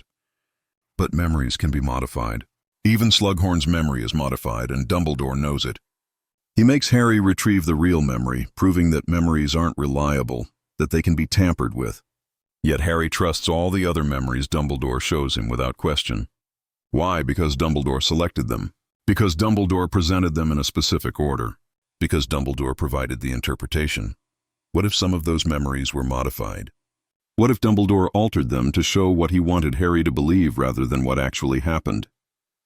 Harry would never know. No one would know. The pensive displays memories, but it can't verify their authenticity. Dumbledore could have been feeding Harry a false narrative all along, carefully constructed lies mixed with truth, and Harry accepted it all because it came from Dumbledore's own pensive. It's the perfect manipulation tool. Show people your memories, which seem like objective evidence, but actually show them edited versions that support your story. And what about Dumbledore's own memories? His past with Grindelwald, his family tragedy, his rise to power. We only know what he chooses to tell people. We only see what he chooses to show. There are decades of his life that remain mysterious. What was he doing all those years? What experiments was he conducting? What magic was he learning? He's described as the most brilliant wizard alive, someone who made groundbreaking discoveries in alchemy and other fields. But what exactly did he discover? What knowledge does he have that no one else does? The Philosopher's Stone, for instance. Nicolas Flamel created it, supposedly. But Dumbledore worked with Flamel. He had access to the stone, he studied it. Did he learn how to make his own? Is there a reason he lived so long, remained so powerful even in old age? The stone was supposedly destroyed at the end of first year, but we only have Dumbledore's word for that. What if he kept it? What if he's been using it? What if his death in sixth year isn't really death, but transformation into some other form of existence, powered by alchemical magic? It sounds like fantasy, but we're talking about a man who possessed all three Deathly Hallows. A man who was master of death. A man who understood magic at a level no one else does. If anyone could achieve true immortality, could transcend death itself, it would be Dumbledore. And if some version of him still exists, still watches, still influences events from beyond the grave, then his evil is truly eternal. The wizarding world will never be free of him. They'll be living in his design forever, thinking they're free, never realizing they're still in his cage. Let's examine his relationship with phoenixes. He has Fawkes, a loyal phoenix companion. Phoenixes are associated with light and healing and rebirth. They're symbols of goodness, but they're also incredibly powerful creatures. Phoenix tears can heal any wound. Phoenix song can strengthen the pure of heart and strike fear into the impure. Phoenixes can carry immense weights and teleport. They're reborn from their own ashes. And Dumbledore has one as a pet. How? Phoenixes are supposed to be nearly impossible to keep. They're wild, free creatures that come to wizards they choose. What did Dumbledore do to earn Fawkes' loyalty? What did he promise or prove? Or is Fawkes actually loyal? What if Dumbledore bound him somehow, enslaved him through magic we don't understand? What if Fawkes stays because he's compelled to, not because he wants to? We see the relationship through Dumbledore's lens. Fawkes seems devoted, but phoenixes can't talk. They can't tell us if they're there willingly, and Dumbledore uses Fawkes regularly. For transportation, for healing, for fighting. Fawkes saves Harry in the Chamber of Secrets, blinds the basilisk, heals Harry's wound. But he does this because Dumbledore sends him. Dumbledore is controlling events even when he's not physically present, using his phoenix as a proxy. And after Dumbledore dies, Fawkes leaves. He flies away and never returns. If he was truly devoted to Dumbledore, wouldn't he stay? Wouldn't he mourn? Wouldn't he remain at Hogwarts to honor his companion's memory? But he doesn't. He leaves immediately as if released from a binding, as if finally free. It suggests that his loyalty was compelled, not genuine. That Dumbledore held him through magic. And when Dumbledore died, the binding broke. Even his phoenix was a slave, a tool, another being Dumbledore used and controlled. The portraits are another interesting element. When headmasters die, their portraits appear in the headmaster's office. They can communicate with the living, offer advice, move between portraits. Dumbledore's portrait is particularly active, guiding Snape and later the other headmasters. But what exactly is a portrait? Is it the person's soul? Their consciousness?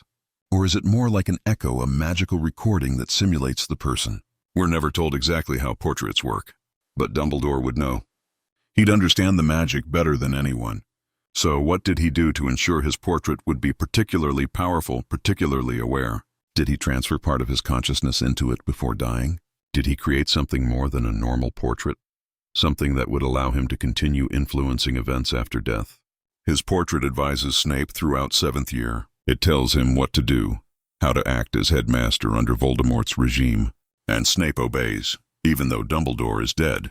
The portrait has authority, has knowledge, has agency. It's more than a memory. It's almost like Dumbledore is still alive, still in control, just operating from a different form. And this portrait will hang in the headmaster's office forever, advising every future headmaster, shaping every future decision. Dumbledore has ensured his influence will never fade. He's literally built himself into the institution. Let's consider his famous maxim that it takes a great deal of bravery to stand up to your enemies, but even more to stand up to your friends.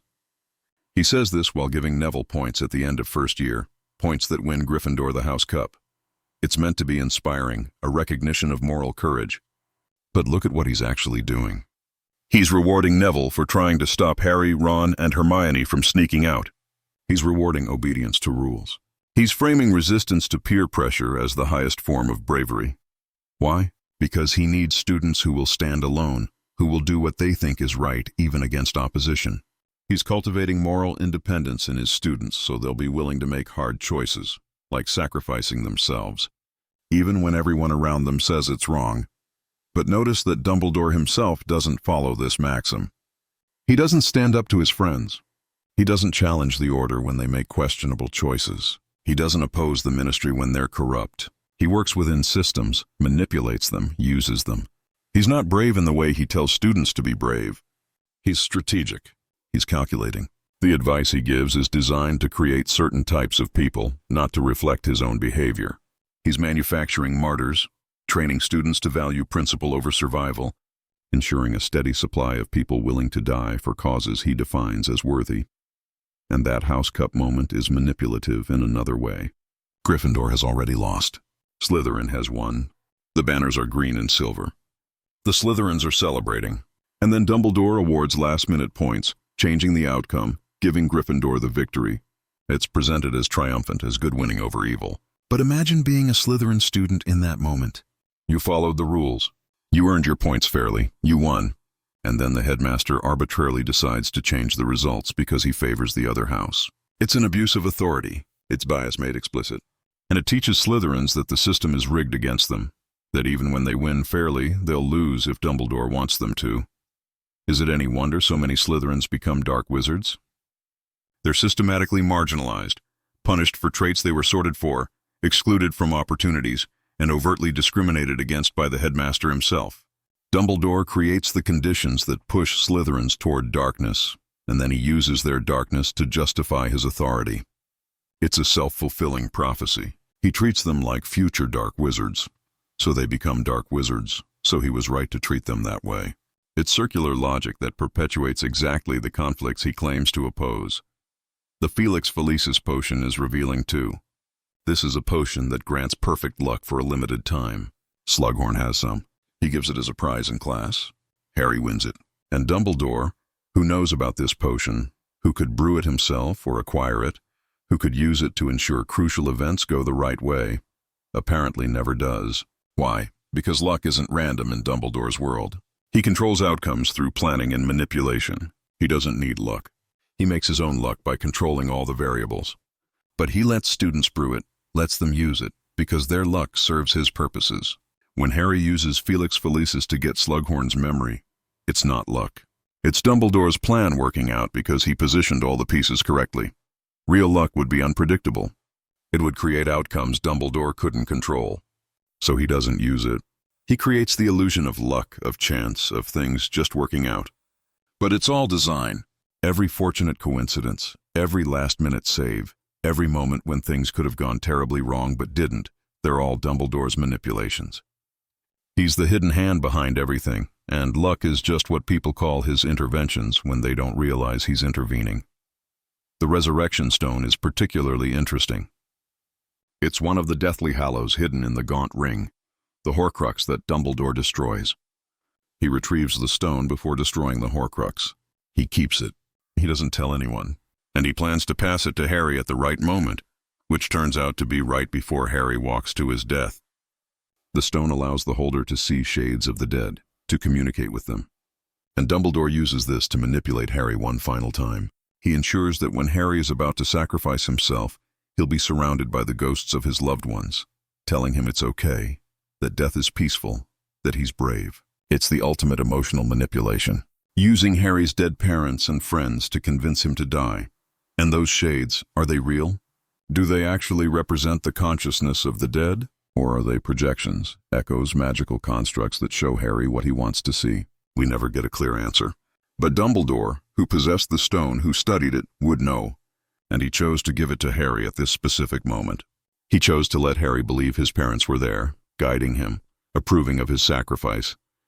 Whether those shades were real or not, Dumbledore used them. He weaponized Harry's love for his dead family to ensure he'd complete his mission. That's the core of Dumbledore's evil, if he is evil. He uses love. He uses the best parts of human nature, the parts that make us heroic and noble, and he manipulates them. He makes people think they're choosing sacrifice when really they're being directed toward it. He makes them think they're acting from love when really they're being controlled through it. Love isn't the power the Dark Lord knows not. Love is Dumbledore's most effective weapon, and he wields it without mercy. Consider how many people die for Dumbledore's cause. James and Lily Potter, Cedric Diggory, Sirius Black, Emmeline Vance, Mad-Eye Moody, Rufus Scrimgeour, Dobby, Fred Weasley, Remus Lupin, Nymphadora Tonks, Colin Creevey, Lavender Brown, dozens of others. An entire generation decimated by war. And Dumbledore, who orchestrated this war, who manipulated both sides, who could have ended it years earlier if he'd shared information or taken direct action, bears responsibility for every death. But he's never held accountable. He's celebrated as a hero. People die grateful that they served his cause. That's not heroism. That's successful brainwashing. And the survivors are damaged. Harry has PTSD. Ron and Hermione are traumatized. Neville watched his parents be tortured into insanity and then witnessed a war. Luna saw her mother die and then fought in multiple battles as a teenager. George lost his twin. An entire generation carries psychological scars from a war that Dumbledore managed, directed, prolonged for his own purposes. And they're expected to just move on, to rebuild, to pretend it was all necessary. No therapy, no accountability, no recognition that they were child soldiers in someone else's war. Just gratitude that they survived, and reverence for the man who put them in danger. The epilogue shows Harry and his friends 19 years later, sending their own children to Hogwarts. Back to the same school where so many died. Back to the same system that traumatized them. They've learned nothing, changed nothing. They're perpetuating the cycle. Their children will be sorted into houses that divide them. They'll be taught the same inconsistent curriculum. They'll be exposed to the same dangers. And when the next dark wizard rises, because of course another will rise, given that all the root causes remain, these children will be expected to fight, to sacrifice, to die if necessary. Because that's what Dumbledore taught their parents. That's what Hogwarts teaches. That's what the wizarding world values. Martyrdom, sacrifice, loyalty, to a cause defined by authority figures who never explain their full plans, and Harry names his children after Dumbledore and Snape. Albus Severus Potter. He names his son after the two men who manipulated him most, who lied to him, who used him. And he tells this child that Snape was the bravest man he ever knew. He's teaching the next generation to revere their abusers, to see manipulation as bravery, to accept that the ends justify the means. He's ensuring Dumbledore's worldview persists. That's how complete Dumbledore's victory is. His victims defend him. His tools honor him. His crimes are celebrated as virtues. He's achieved what every villain dreams of. Total victory. No opposition. No accountability. Just endless reverence and imitation. So was Dumbledore evil? After examining everything, after tracing the patterns, after considering the evidence, the answer becomes clear.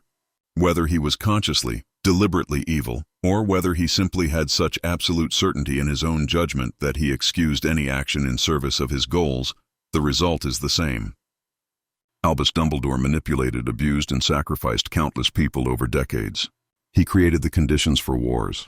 He raised child soldiers. He enslaved beings who trusted him. He maintained systems of oppression. He concentrated power in himself while pretending to eschew it. And he did it all with a grandfatherly smile and wise words about love and choice. If that's not evil, then we need a new word for what it is. Because what Dumbledore accomplished is worse than what Voldemort attempted. Voldemort was obvious. He was the enemy everyone could see and oppose. But Dumbledore was the friend, the mentor, the hero. He was the one you trusted. And that trust, allowed him to do more damage, to control more lives, to shape the world more thoroughly than any dark wizard could. He won not through fear but through love. He conquered not through the unforgivable curses but through manipulation so sophisticated it looked like care. And the scariest part, the truly horrifying part, is that it's still working. 19 years later, the wizarding world still operates according to his design. Harry still defends his choices. The next generation still learns to revere him. Dumbledore's portrait hangs in Hogwarts advising headmasters. His chocolate frog card circulates, teaching children he's a hero. His name is invoked as the ultimate authority on what's right and wrong. He's dead, but he's more powerful than ever, because he's become an idea, a symbol, a standard against which everything is measured, and ideas are immortal. This is Dumbledore's true evil. Not that he did terrible things, though he did, but that he did them in such a way that no one realizes they were terrible. That his victims thank him, that his crimes are invisible, that his legacy is untouchable, that questioning him feels like betrayal, like foolishness, like wickedness itself. He's created a world where the greatest evil is to doubt the greatest hero, and in doing so, he's ensured that his evil can never be challenged, never be opposed, never be ended. It will continue, generation after generation, as long as people believe the story he told about himself. As long as they trust the grandfatherly smile and the twinkling eyes and the wise words about love. As long as they never ask themselves, what if Dumbledore was actually evil? What if we've had it backwards all along? What if the hero was actually the villain, and we were all too manipulated to see it?